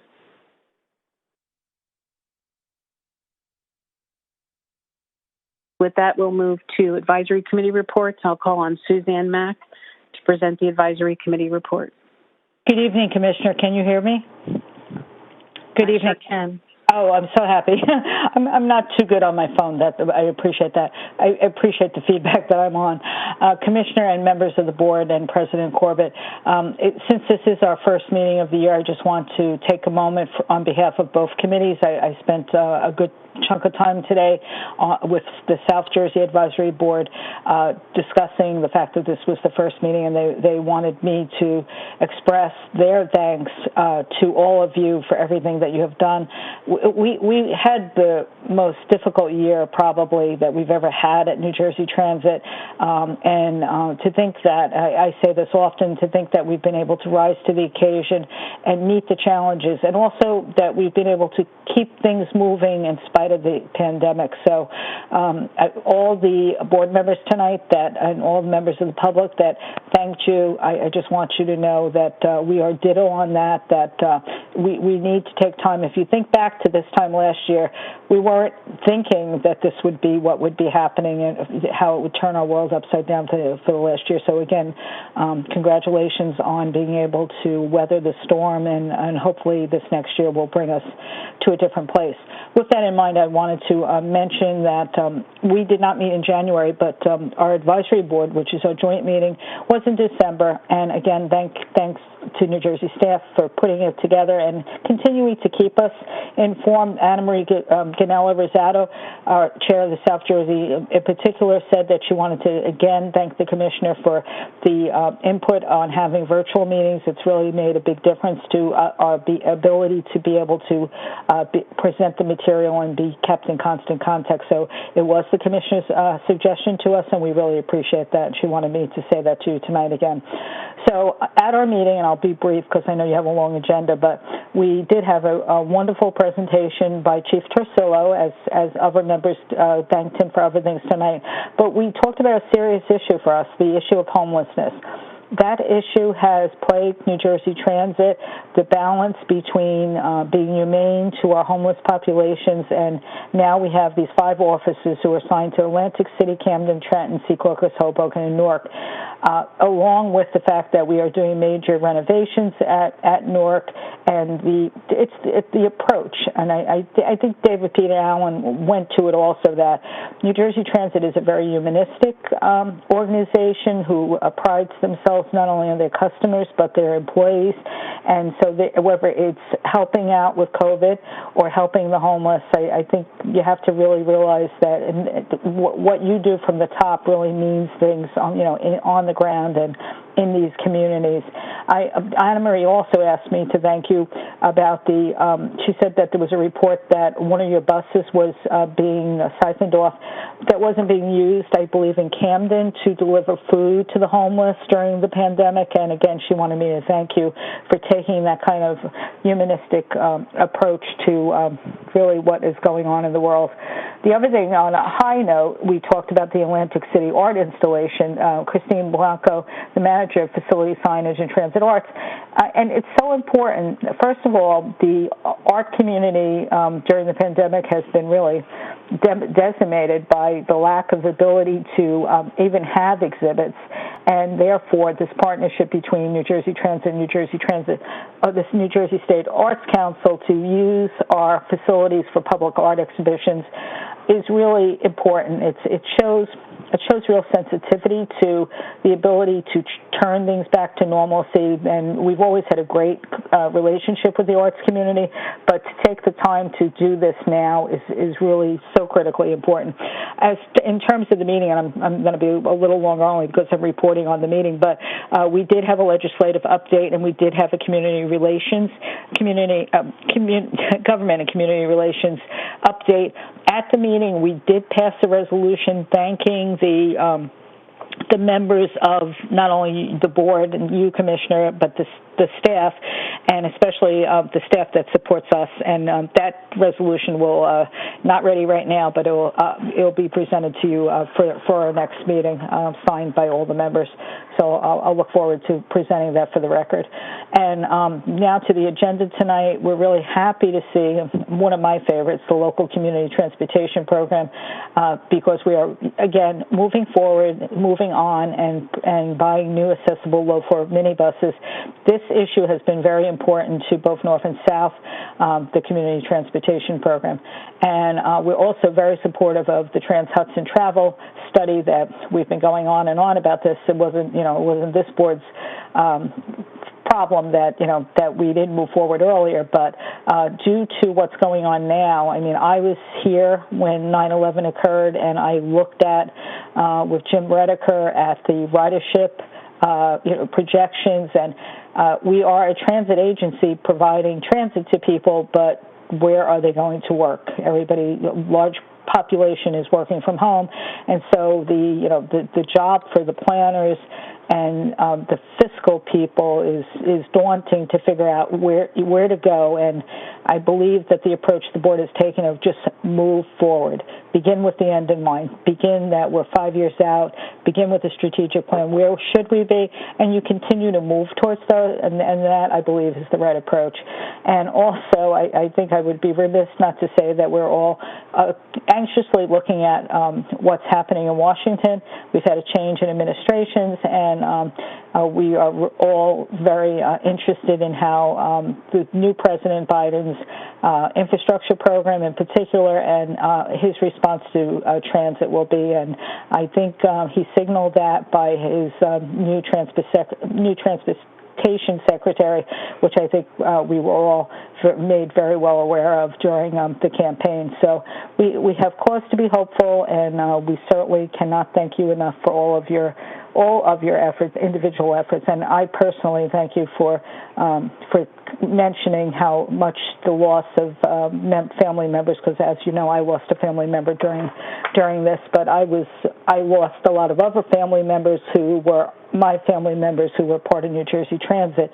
What we've lost, and I continue to watch the bus operators in Hudson County riding the buses, running the buses, and having people who are totally dependent to get to their jobs. A guy I know who takes the 80 bus to his job, as a cook in a restaurant, and couldn't go the other night because of the snowstorm. So, we have to remember that we are providing service for people who have no other access to transportation to get to their employment and to their jobs. So, good job, and thank you so much for letting me present. That concludes my report. Thank you, Suzanne. And please know that the plight of our New Jerseyans without homes has not escaped the attention of New Jersey Transit, and our need to develop a humane way to respond. Having said that, Board Member Caulfield will present the Operations and Customer Service Committee report. Thank you, Chair. The Operations and Customer Service Committee received an update on trends, analysis, and actions for rail, bus, light rail, and Access Link. The committee also received an update on the cost of service. That concludes my report. Thank you, Board Member Caulfield. At this time, Board Member Adams will present the Administration Committee report. Thank you, Chair. The Administration Committee received a financial update. That concludes my report. Thank you, Board Member Adams. At this time, Vice Chair Fulton will present the Capital Planning, Policy, and Privatization Committee report. Thank you, Chair.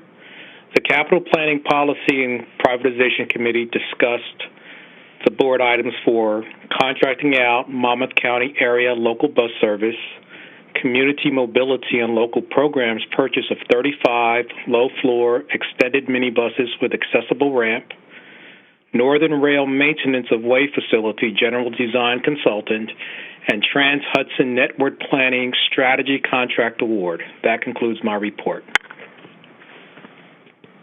Thank you very much, Vice Chair Fulton. At this time, I'll call on President and CEO Corbett to present the action items. Thank you, Chair. At this point, I'd like to introduce Ron Nichols, Chief of Light Rail and Contract Services, to present Board Item 2102-02. Ron? Thank you, President Corbett.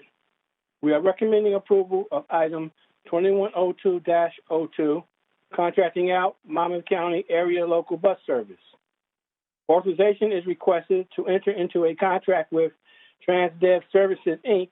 of Lombard, Illinois, to operate the Monmouth County Area Local Bus Service for a 36-month base contract period of March 20th, 2021 through March 23, 2024, at a cost not to exceed $21,186,016 plus 5% for contingencies, for a total contract authorization of $22,245,317, subject to the availability of funds and board approval of New Jersey Transit's operating budget. We ask your approval of item 2102-02. Thank you. May I have a motion to approve board item 2102-02? So moved, Board Member Adams. Thank you. May I have a second? Second, Board Member Caulfield. Thank you. Is there any discussion on the item? Joyce, would you please check for board member comments? Board Member Adams, any comments? No comments, Joyce. Thank you. Board Member Ajmani, any comments? No comments. Thank you. Board Member Doshi, any comments? No, thank you. Thank you. Board Member Gordon, any comments? Just a question, thank you, and through the chair, I wonder if Ron could just review the process we have in place to monitor the contracted services to be able to identify missed trips and just to confirm that our contractors performing the services as promised. Thank you, Board Member Gordon. CEO Corbett, would you prefer to answer that question, or Senior Vice President Kilcoyne or Mr. Nichols? What is your pleasure? I think Mike Kilcoyne would be best to answer that. Mike? Thank you, President Corbett. We've developed an exception reporting operation through Clever Devices that enables us to identify each missed trip automatically through our GPS system. This is given to us monthly and is in pilot in the Transdev operating system and should be rolled out with our April pick. We have complete confidence that this will enable us to avoid any misreporting by contract carriers. They are aware of this reporting and are currently engaged in the sign-on process of bus operators to make sure that this is 100% complete. Okay, thank you very much. I thought that was just important to get that on the record. Thank you. I appreciate that, Board Member Gordon. Continue, Joyce. Board Member Nara, any comments? No comments, thank you. Thank you. Board Member Rasmussen, any comments? No comments. Thank you, Joyce. Thank you. Board Member Caulfield, any comments? No comments, thanks. Thank you. Vice Chair Fulton, any comments? No comments, thank you. Thank you. Chair Gutierrez Scacchetti, any comments? No comments, Joyce. Please move to roll call vote. Roll call vote. Board Member Adams? Yes. Board Member Ajmani? Yes. Board Member Doshi? Yes. Board Member Gordon? Yes. Board Member Nara? Yes. Board Member Caulfield? Yes. Vice Chair Fulton? Yes. Chair Gutierrez Scacchetti? Yes. Motion carried. Thank you, Joyce. I'd now like to introduce Eric DeLeo, Senior Vice President, Capital Programs, to present Board Item 2102-03. Eric? Thanks, President Corbett. Good evening. We are recommending approval of Item 2102-03, Community Mobility and Local Programs, purchase of 35 low-floor extended minibuses with accessibility ramp. Authorization is requested to enter into NJ Transit contract number 20-004 with Alliance Bus Group Incorporated of Carlsbad, New Jersey, for the purchase of 19 low-floor extended minibuses with accessibility ramps at a cost of $2,516,100 $175 plus 5% for contingencies, subject to the availability of funds and board approval of the local program's annual board item. Authorization is also requested to exercise the options to extend NJ Transit contract number 20-004 to purchase the remaining 16 vehicles over the 4-year option period at a rate of 4 vehicles per year in accordance with the request for proposal and the vendor's proposal at a cost not to exceed $532,375 for each additional 12-month period, plus 5% for contingencies, subject to the approval of funds and board approval of the local program's annual board item. NJ Transit purchases vehicles on behalf of subrecipients, awarded vehicles and pass-through Federal Transit Administration programs, including Section 5310, Enhanced Mobility of Seniors and Individuals with Disabilities Yearly Competitive Program. These vehicles are used in services designed to meet the needs of senior citizens and people with disabilities. We also administer funding through the Congestion Mitigation and Air Quality Program, CMAQ. That's awarded by MPOs, Metropolitan Planning Organizations, in their local initiatives programs, and these vehicles are used as community transportation shuttles for the general public. We ask your approval of item 2102-03. Thank you, Eric. May I have a motion to approve board item 2102-03? Gordon moved. Thank you. May I have a second? Second by Nara. Thank you.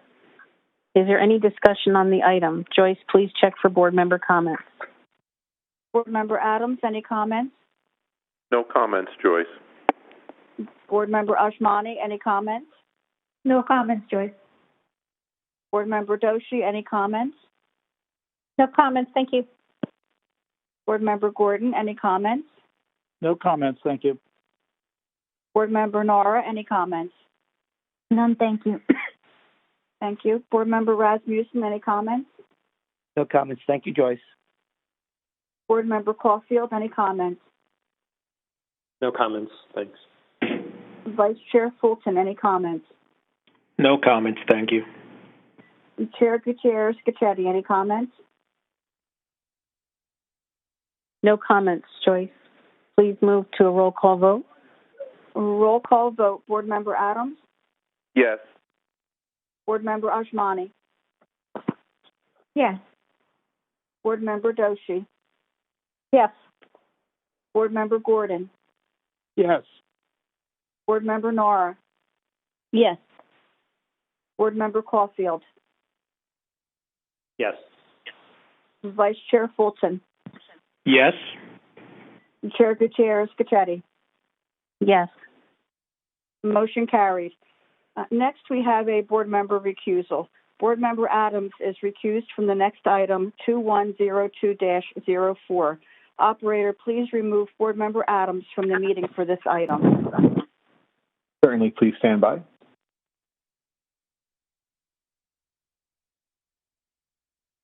Board Member Adams has been removed temporarily from the meeting. Thank you. You may continue, President Corbett. Thank you, Joyce. Now I'd like to ask Eric to continue with item 2102-04 regarding the Northern Rail Maintenance Away Facility. Eric? Thank you, President Corbett. We are recommending approval of item 2102-04, Northern Rail Maintenance of Way Facility, General Design Consultant. Authorization is requested to enter into a contract with STV Incorporated to conduct preliminary and final design engineering and construction assistance services for the Northern Maintenance of Way Facility project.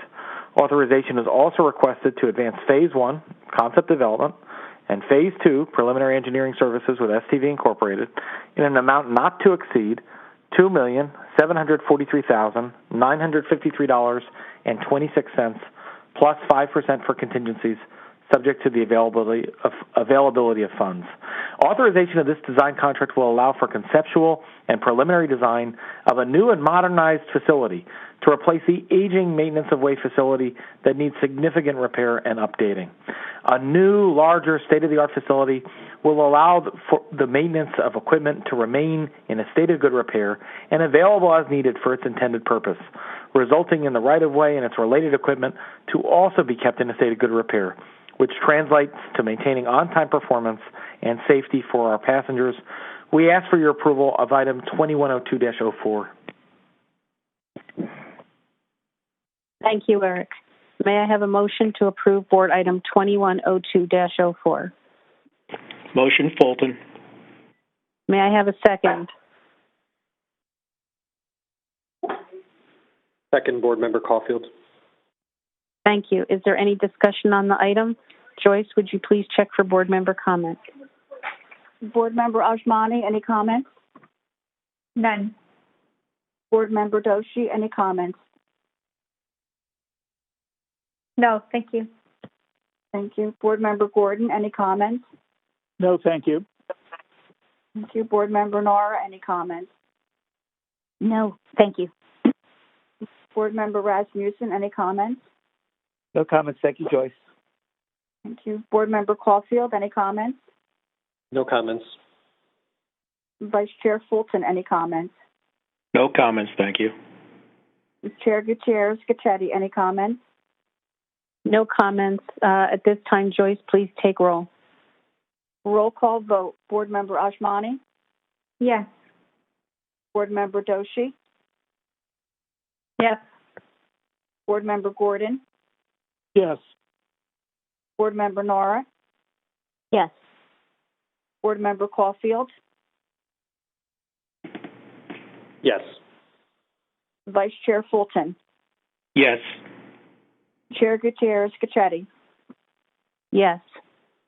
Motion carries. Operator, please bring Board Member Adams back into the meeting. Certainly. Please stand by one moment.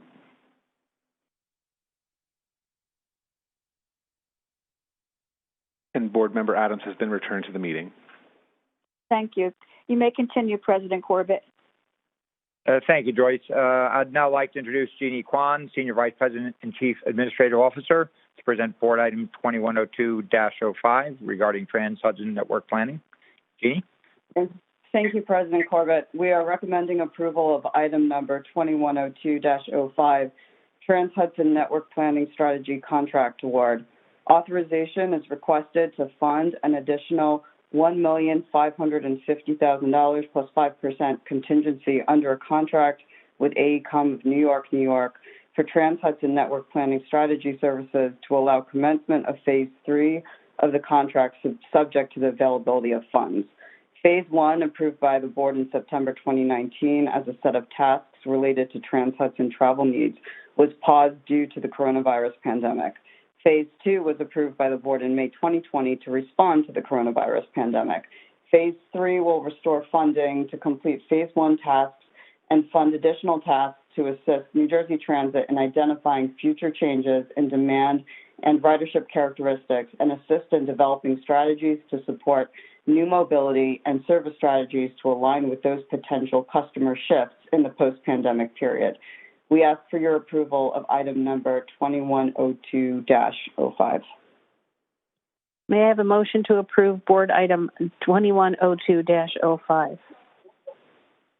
Motion by Nara. May I have a second? Second, Board Member Caulfield. A second by Gordon Joyce, I think. Yes. Is there any discussion? Joyce, please check with board members for comments. Board Member Adams, any comments? No comments, Joyce. Board Member Ajmani, any comments? No comments. Board Member Doshi, any comments? No, thank you.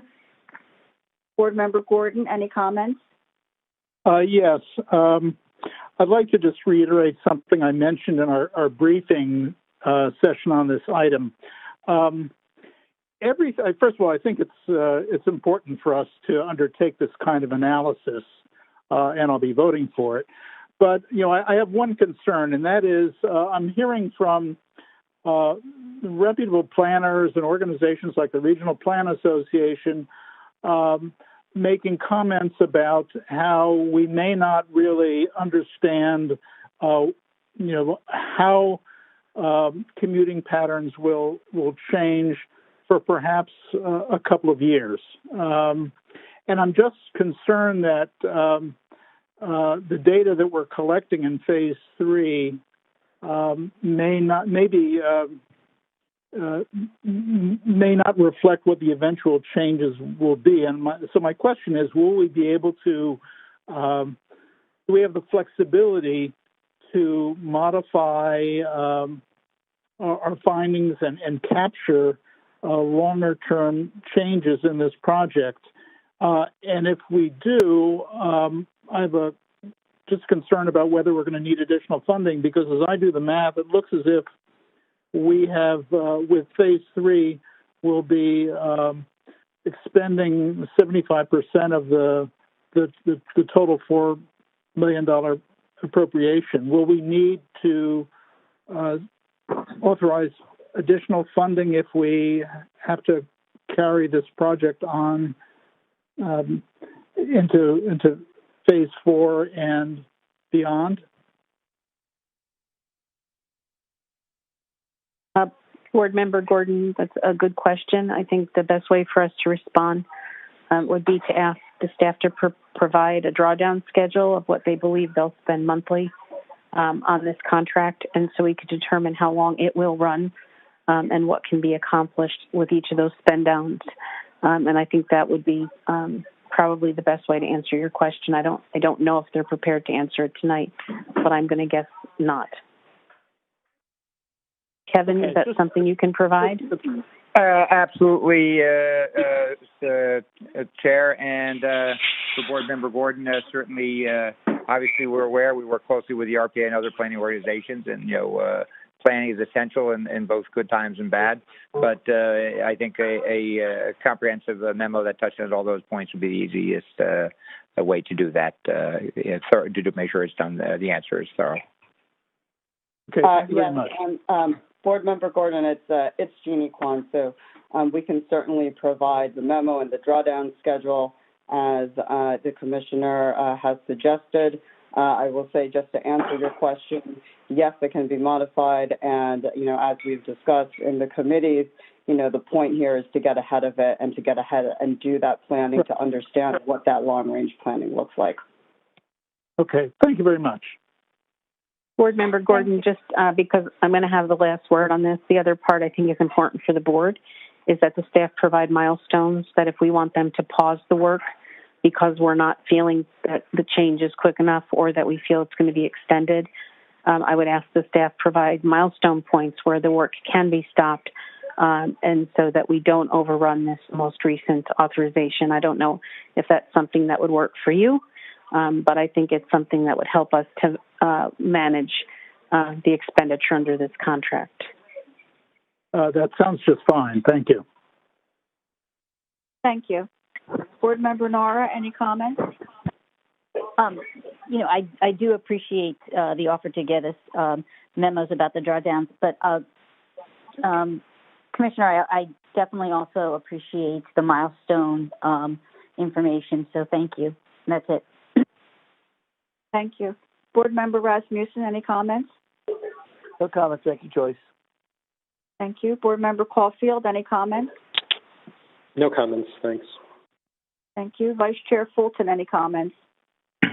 Yes, I would just like to sort of jump in where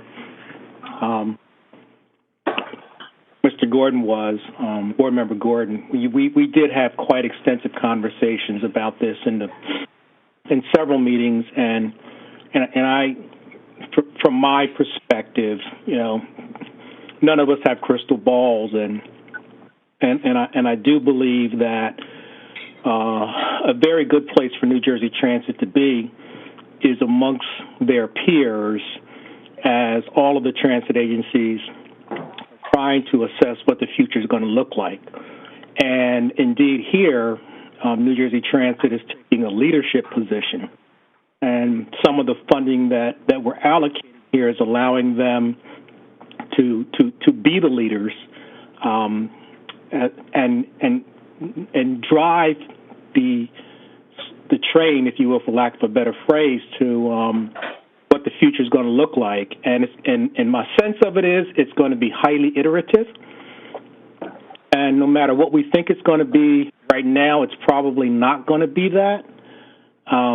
My experience tells me, though, that we should attempt, to the extent possible and financially reasonable, to be as much in the game as we can, so that we can take the data in, and I do believe, as I recollect the schedule that we were presented, there are several report out periods that were indicated in the project plan, consistent with what the chair was recommending, and I do think that if we could have a spend down consistent with that as those reports come to us, they would be very helpful, in as much that this is going to be a highly dynamic, changing perspective that we will be looking at over a series of years. So I commend the staff for being thoughtful and progressive and advancing something like this, for which unfortunately it's not simple, but I do believe we're going in the right direction. That concludes my comments. Thank you. Thank you. Chair Gutierrez Scacchetti, any further comments? No further comments, Joyce. Please go to roll call vote. Roll call vote. Board Member Adams? Yes. Board Member Ajmani? Yes. Board Member Doshi? Yes. Board Member Gordon? Yes. Board Member Nora? Yes. Board Member Caulfield? Yes. Vice Chair Fulton? Yes. Chair Gutierrez Scacchetti? Yes. Motion carried.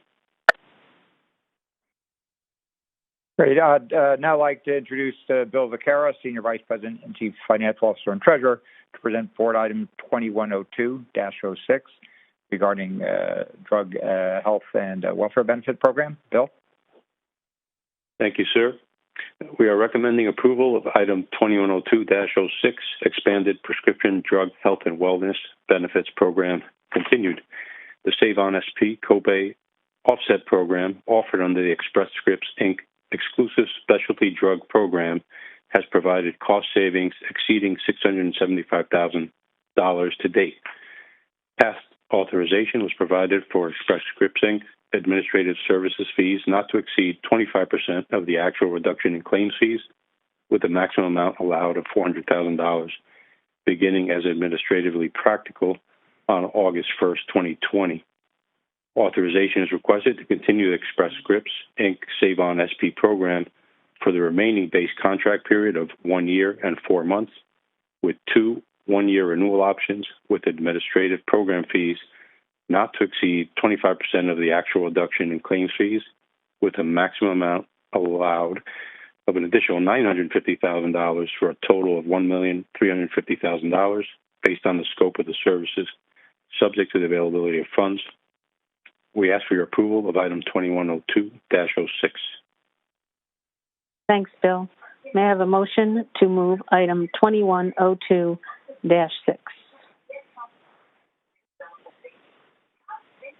So moved. Board Member Caulfield. May I have a second, please? Second, Board Member Nara. Thank you. Any discussion? Joyce, please check the board members for comments. Board Member Adams, any comments? No comments, Joyce. Board Member Ajmani, any comments? No comments. Board Member Doshi, any comments?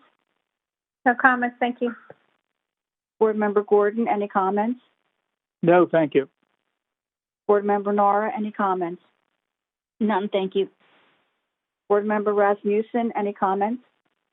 No comments. Thank you, Joyce. Board Member Caulfield, any comments? No, thank you. Vice Chair Fulton, any comments? No comments, thank you. Chair Gutierrez Scacchetti, any comments? No, thank you, Joyce. Please take a roll call vote. Roll call vote. Board Member Adams? Yes. Board Member Ajmani?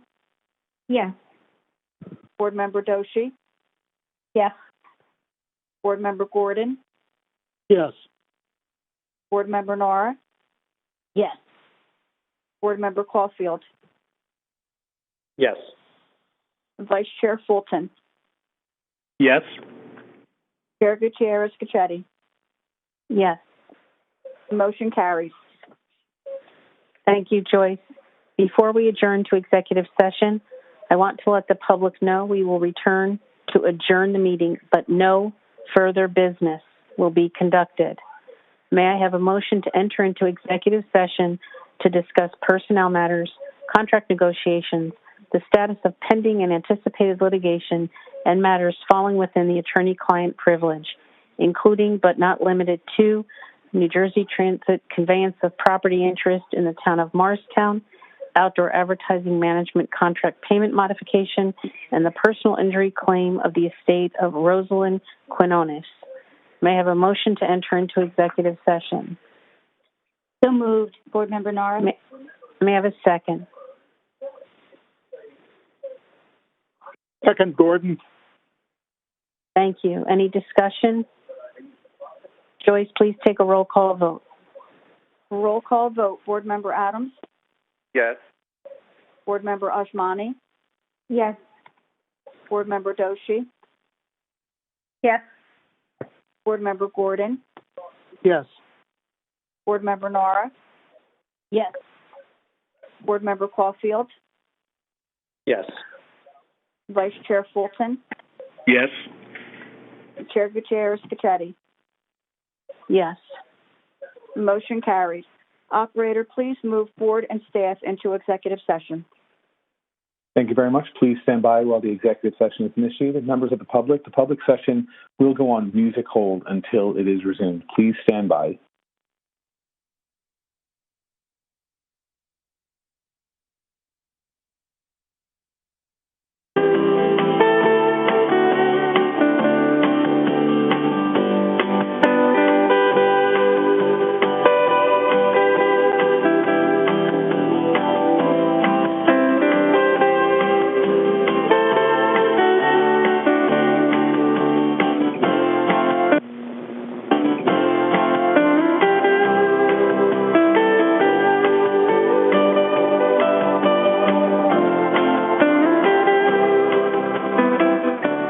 For holding.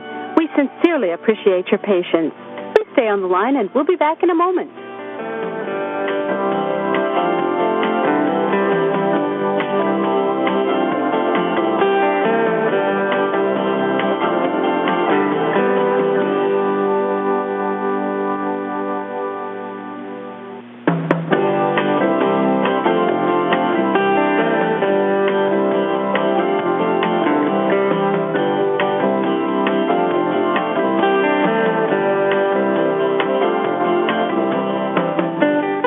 Thank you for holding.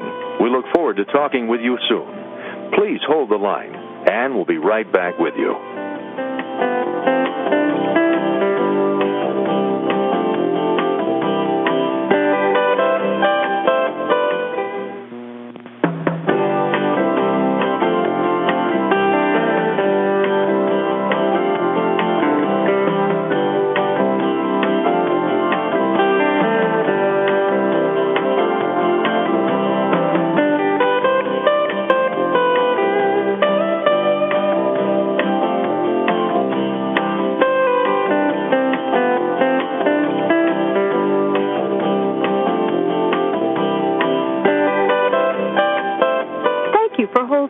We look forward to talking with you soon.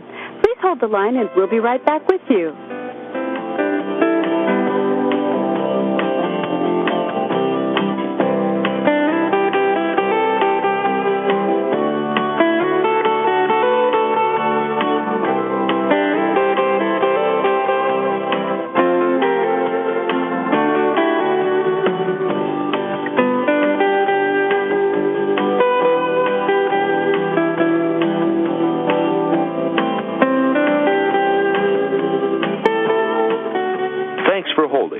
We appreciate your time and patience.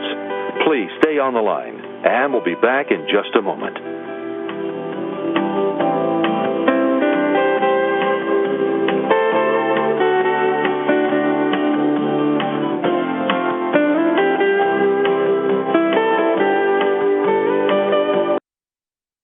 Thanks for holding. We appreciate your time and patience. Please stay on the line, and we'll be back in just a moment.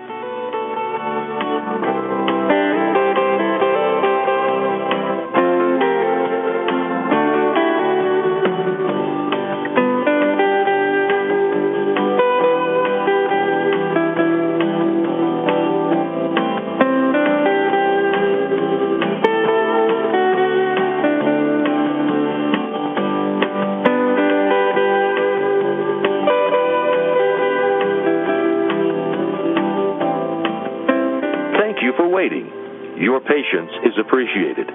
Please hold the line, and we'll be right back with you.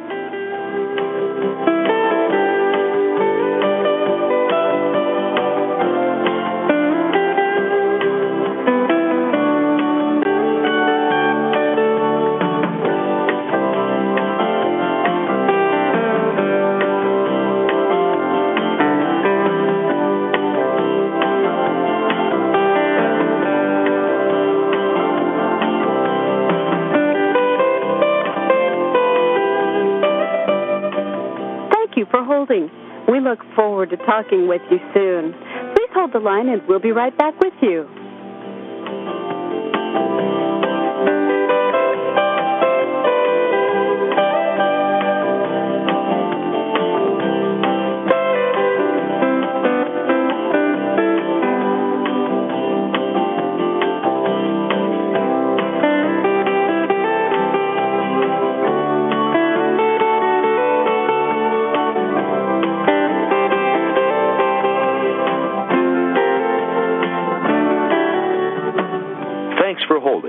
We appreciate your time and patience.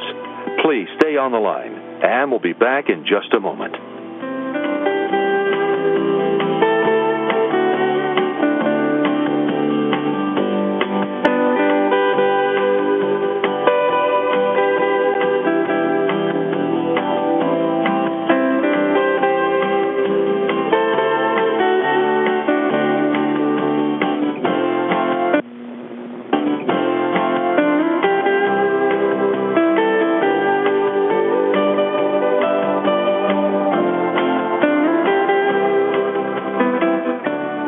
Holding. We sincerely appreciate your patience. Please stay on the line and we'll be back in a moment.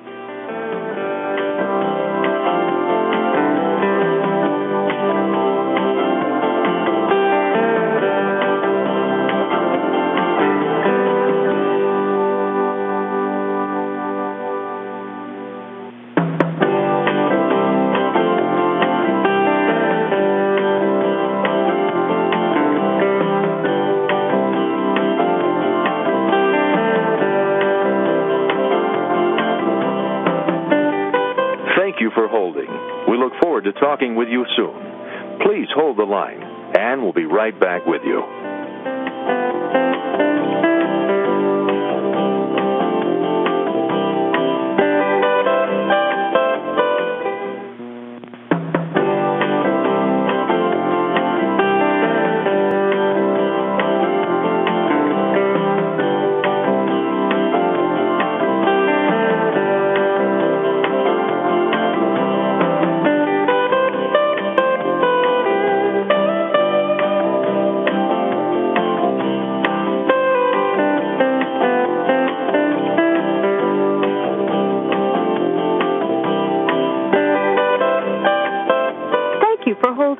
We look forward to talking with you soon. Please hold the line and we'll be right back with you.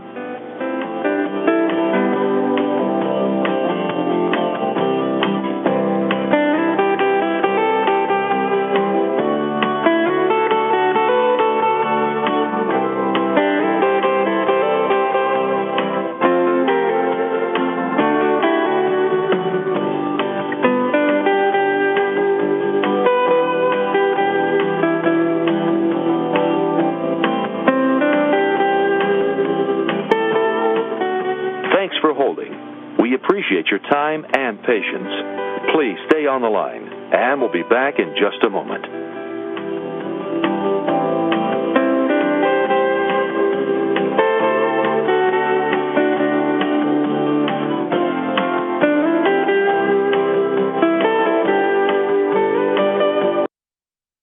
Thanks for holding. We appreciate your time and patience. Please stay on the line, and we'll be back in just a moment.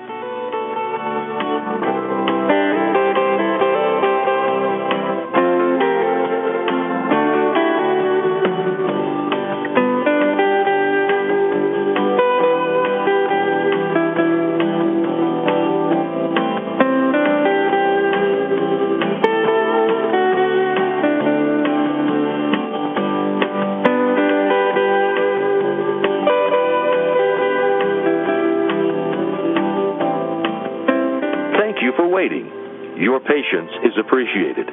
Please hold the line, and we'll be right back with you.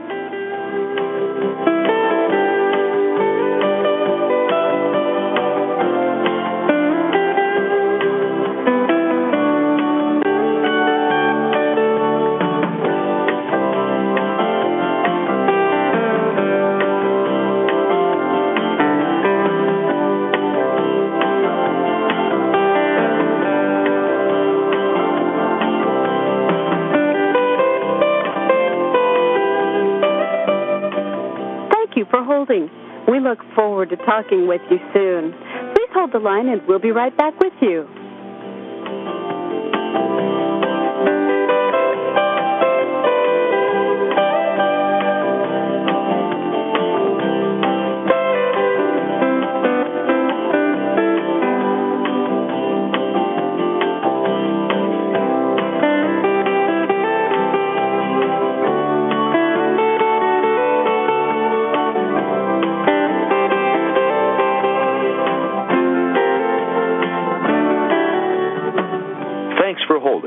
We appreciate your time and patience. Please stay on the line, and we'll be back in just a moment.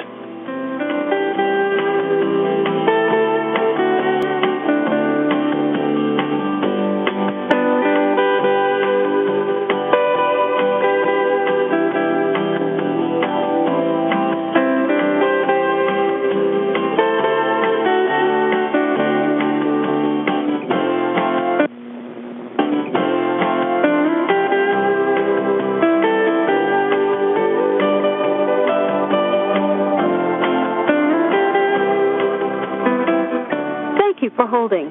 We sincerely appreciate your patience. Please stay on the line and we'll be back in a moment.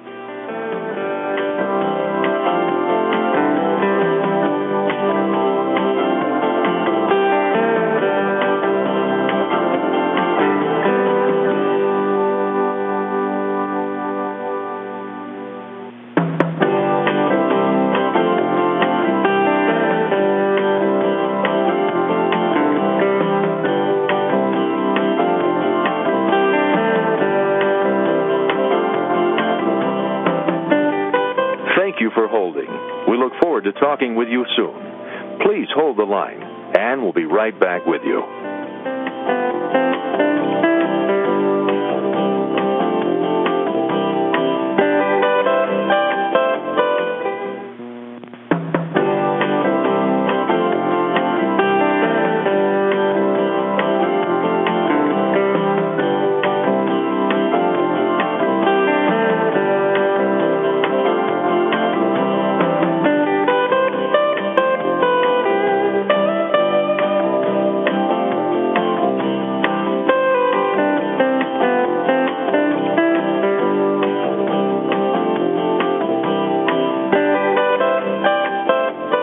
For holding. We look forward to talking with you soon. Please hold the line and we'll be right back with you.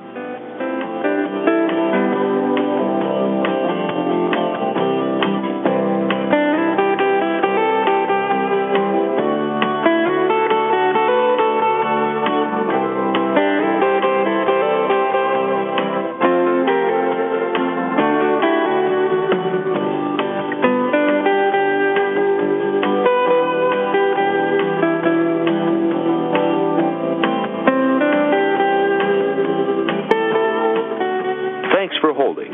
We appreciate your time and patience.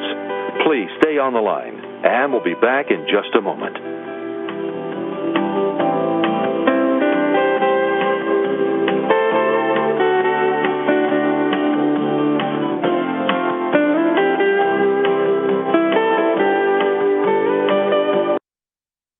Thanks for holding. We appreciate your time and patience. Please stay on the line, and we'll be back in just a moment.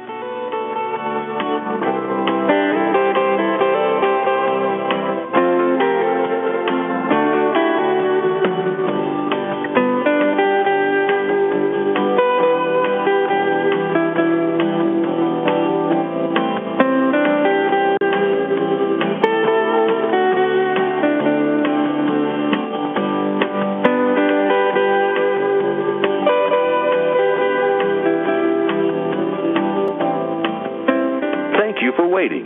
Your patience is appreciated. Please hold the line, and we'll be right back with you.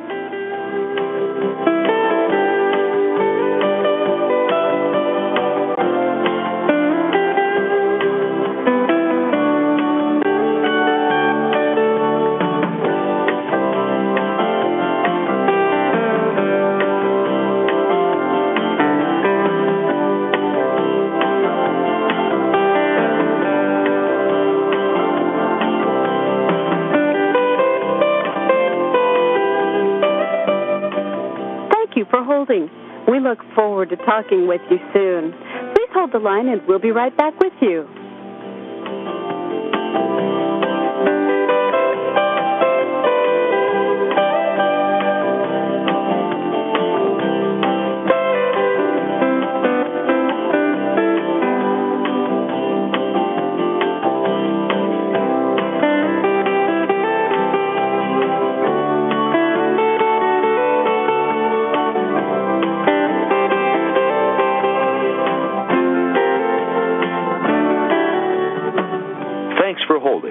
We appreciate your time and patience.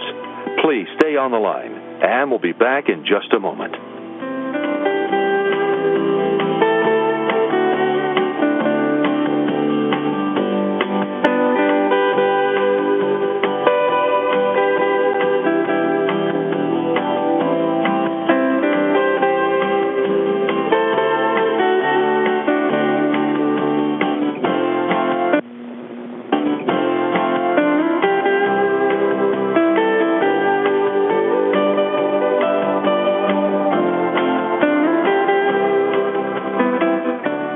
For holding. We sincerely appreciate your patience. Please stay on the line and we'll be back in a moment.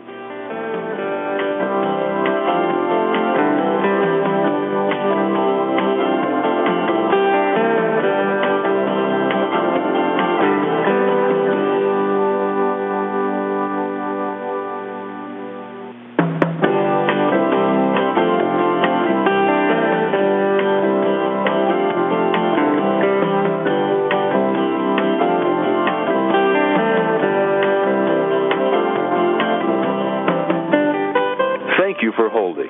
We look forward to talking with you soon. Please hold the line, and we'll be right back with you.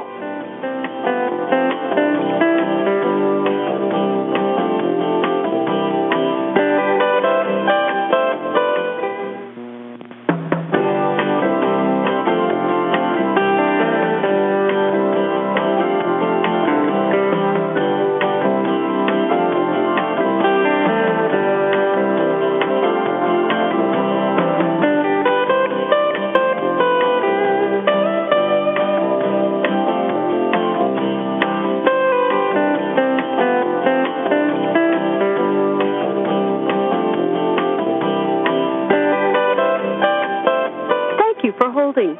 We look forward to talking with you soon. Please hold the line and we'll be right back with you.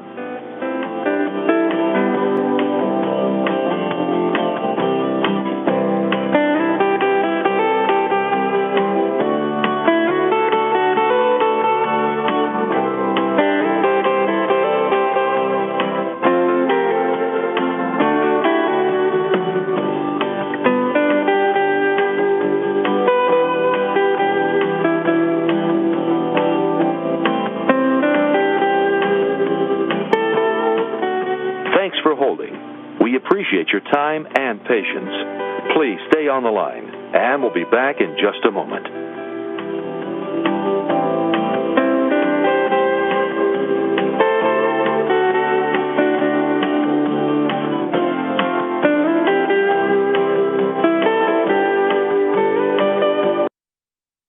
Thanks for holding. We appreciate your time and patience. Please stay on the line, and we'll be back in just a moment.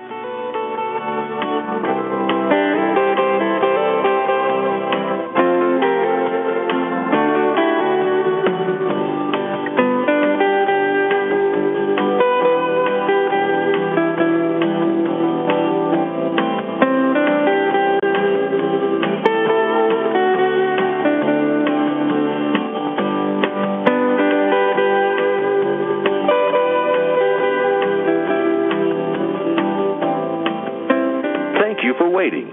Your patience is appreciated. Please hold the line, and we'll be right back with you.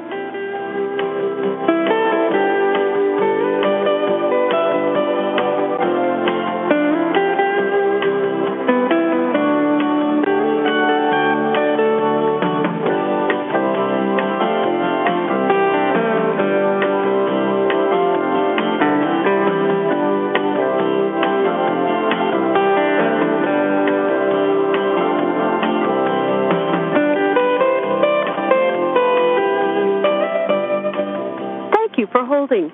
We look forward to talking with you soon. Please hold the line and we'll be right back with you.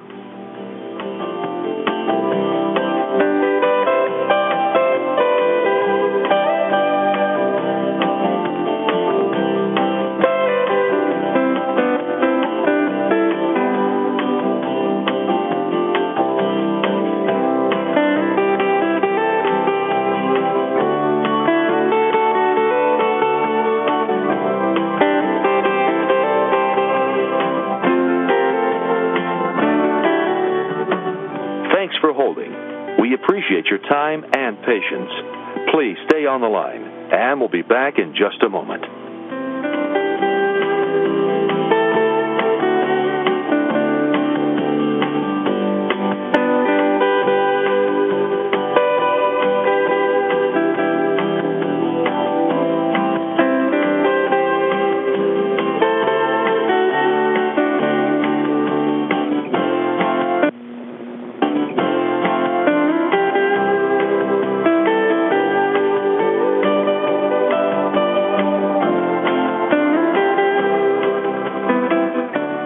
For holding. We sincerely appreciate your patience. Please stay on the line and we'll be back in a moment.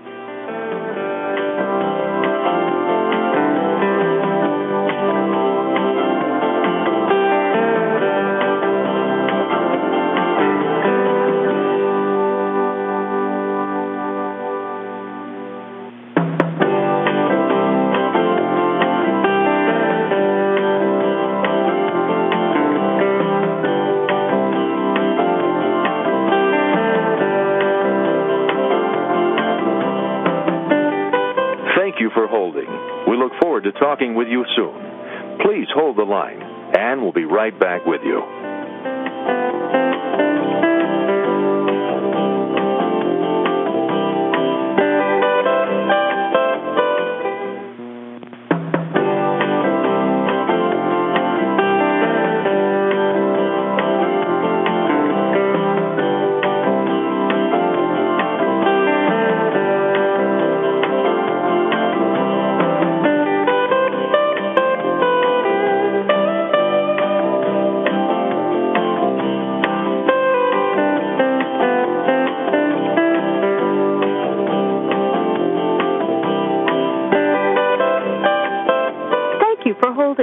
We look forward to talking with you soon. Please hold the line and we'll be right back with you.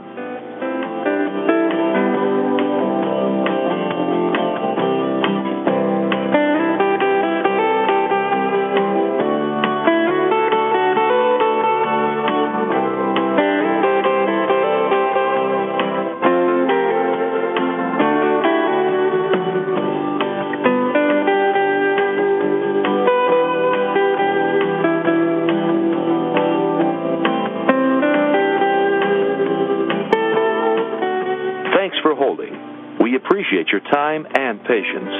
Please stay on the line, and we'll be back in just a moment.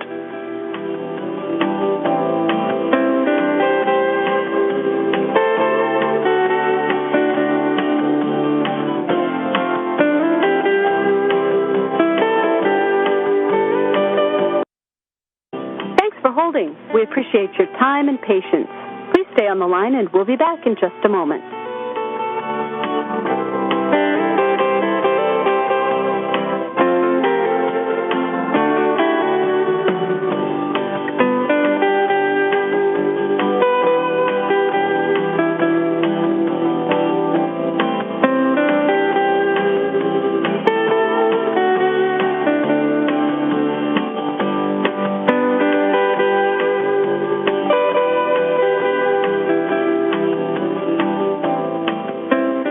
you for waiting. Your patience is appreciated. Please hold the line, and we'll be right back with you.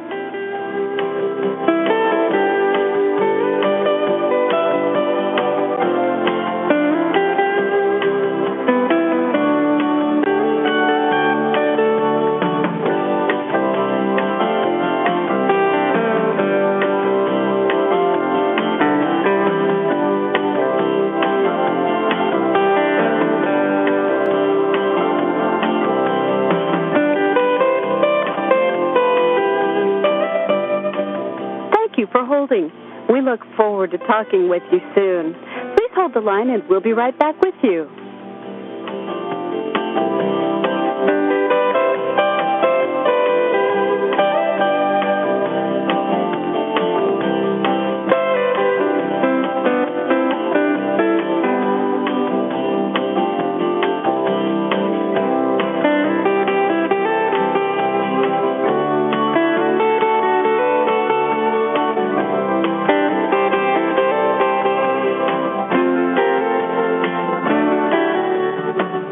Thanks for holding.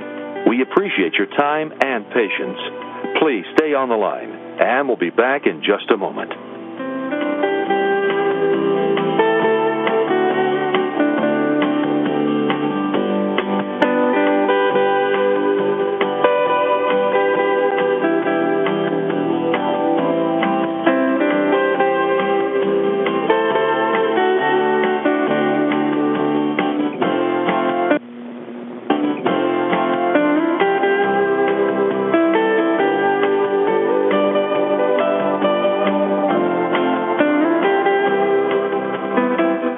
Thank you for holding. We sincerely appreciate your patience. Please stay on the line and we'll be back in a moment.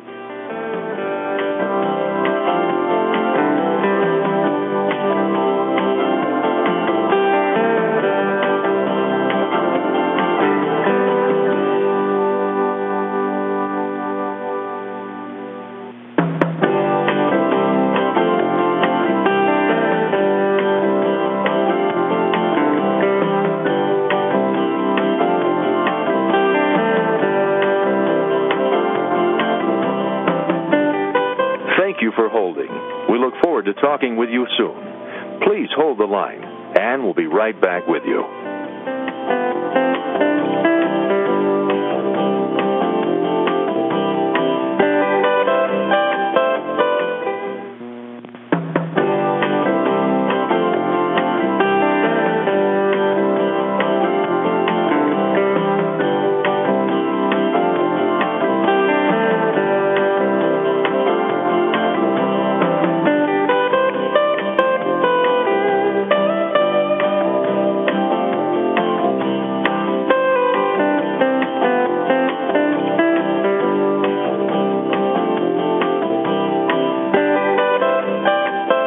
Thank you for holding. We look forward to talking with you soon. Please hold the line and we'll be right back with you.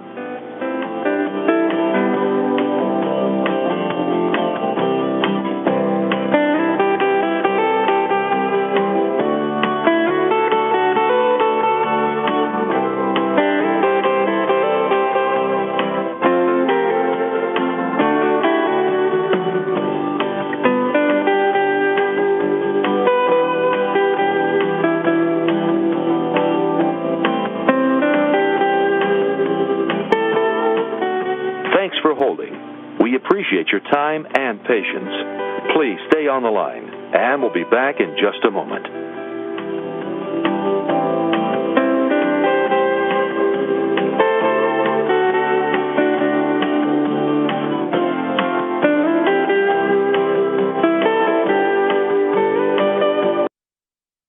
Thanks for holding. We appreciate your time and patience. Please stay on the line, and we'll be back in just a moment.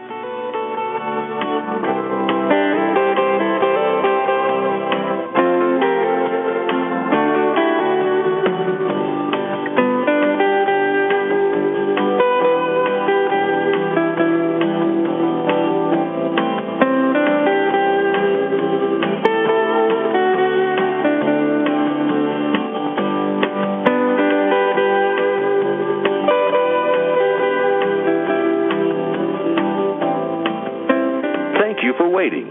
Your patience is appreciated. Please hold the line, and we'll be right back with you.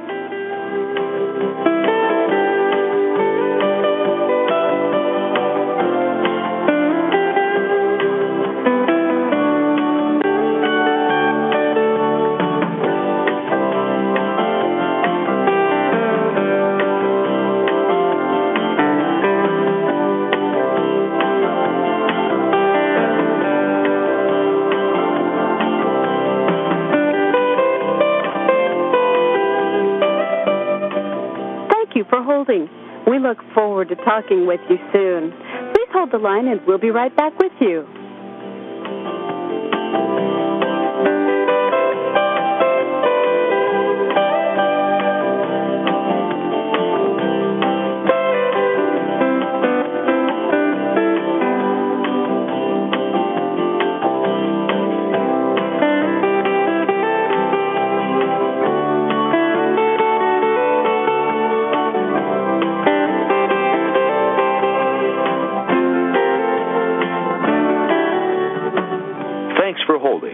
We appreciate your time and patience.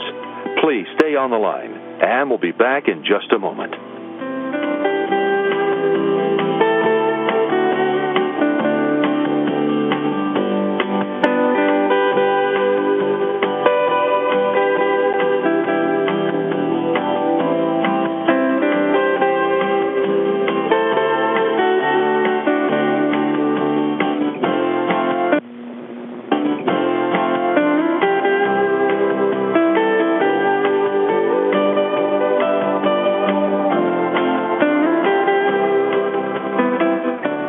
For holding.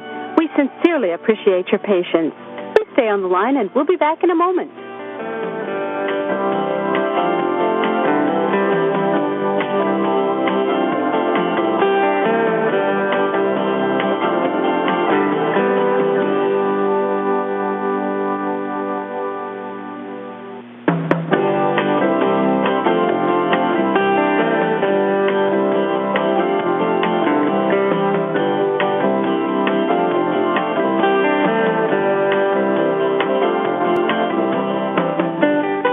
Thank you for holding. We look forward to talking with you soon. Please hold the line, and we'll be right back with you.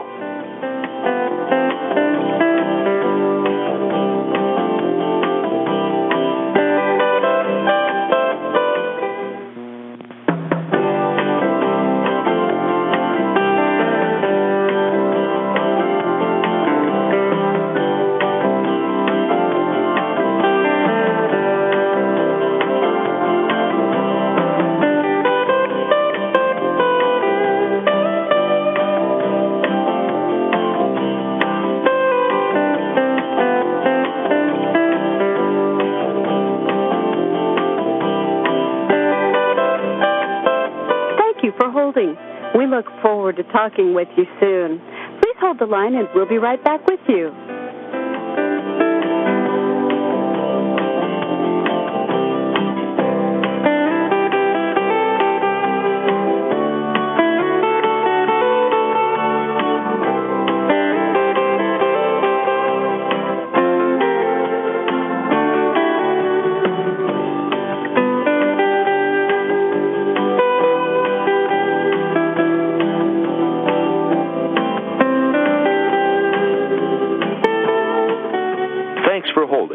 We appreciate your time and patience. Please stay on the line, and we'll be back in just a moment.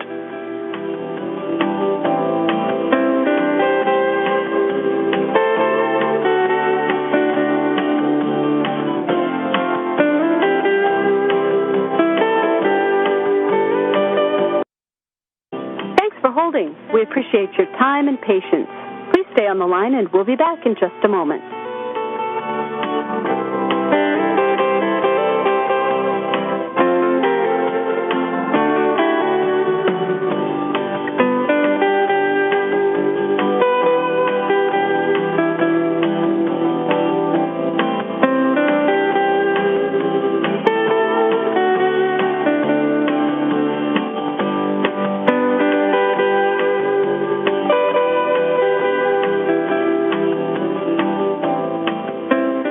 Thank you for waiting.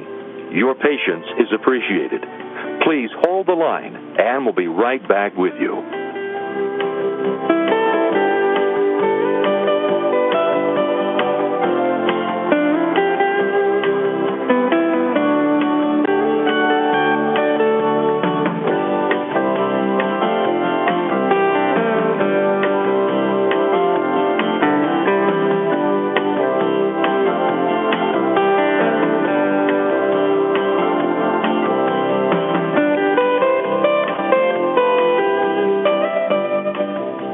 For holding.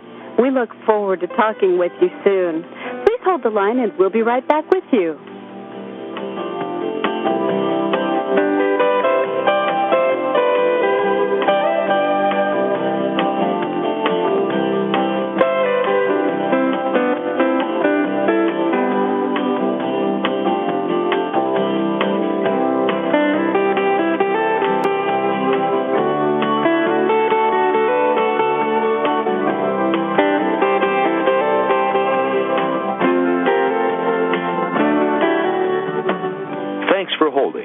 We appreciate your time and patience. Please stay on the line, and we'll be back in just a moment.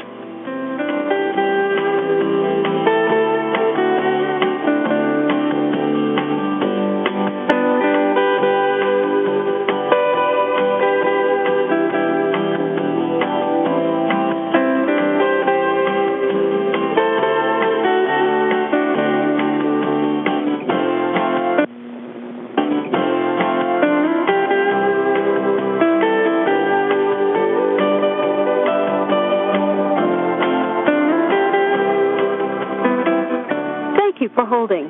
We sincerely appreciate your patience. Please stay on the line and we'll be back in a moment.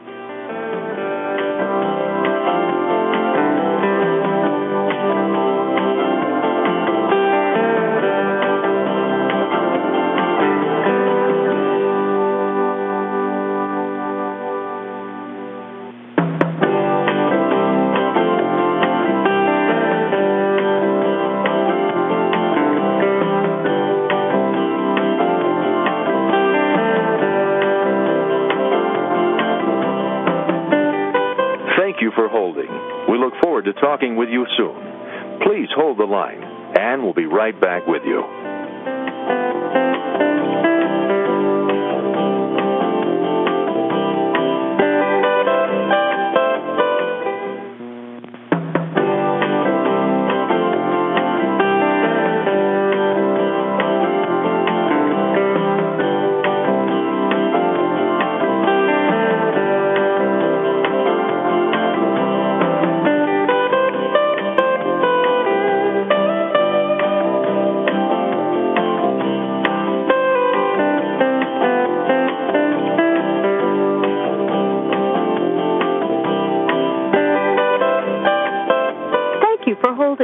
We look forward to talking with you soon.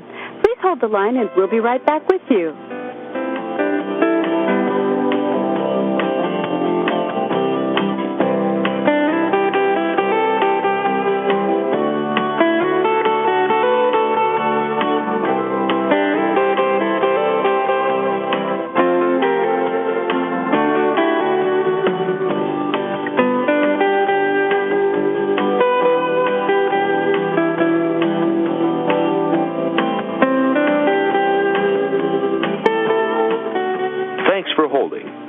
Appreciate your time and patience. Please stay on the line, and we'll be back in just a moment.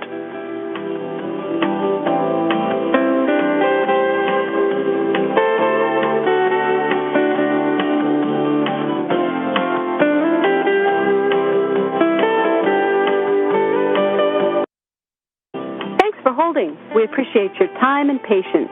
Please stay on the line, and we'll be back in just a moment.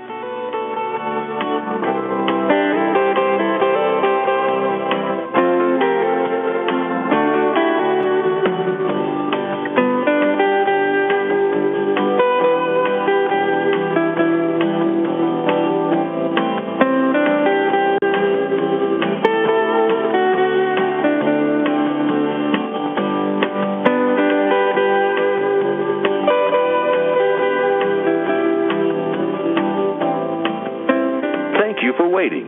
Your patience is appreciated. Please hold the line, and we'll be right back with you.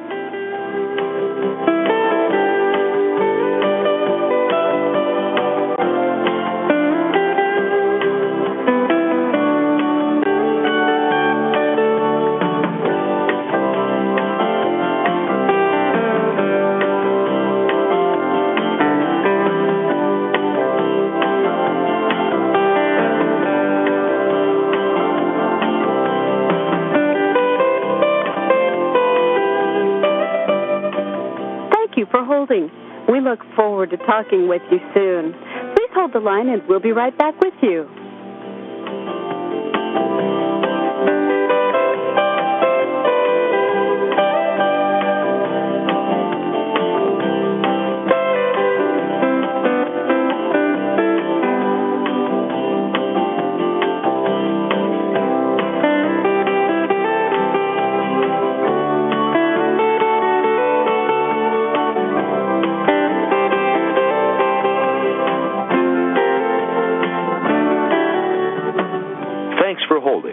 We appreciate your time and patience. Please stay on the line, and we'll be back in just a moment.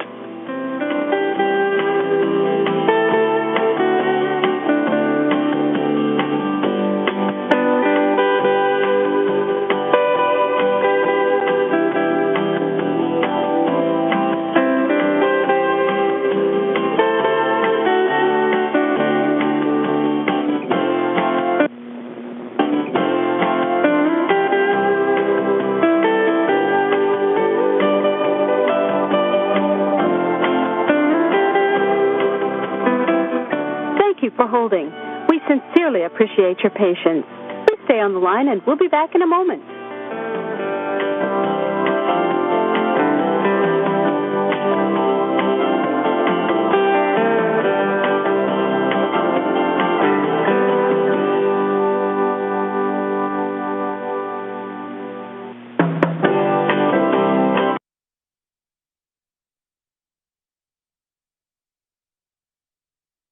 I hereby reconvene the open session board meeting. Joyce, please take roll call. Roll call. Board Member Adams? Here. Board Member Ashmani? Here. Board Member Doshi? Here. Board Member Gordon? Here. Board Member Nora? Here. Board Member Rasmussen? Here. Board Member Caulfield? Here. Vice Chair Fulton? Here. Chair Gutierrez Cacchetti? Here. Thank you. Since there is no further business, may I have a motion to adjourn the meeting? Board Member Caulfield, so moved. May I have a second? Gordon, second. Thank you. Is there any discussion on the motion? Hearing no discussion, all in favor? Aye. Aye. Aye. Any opposed?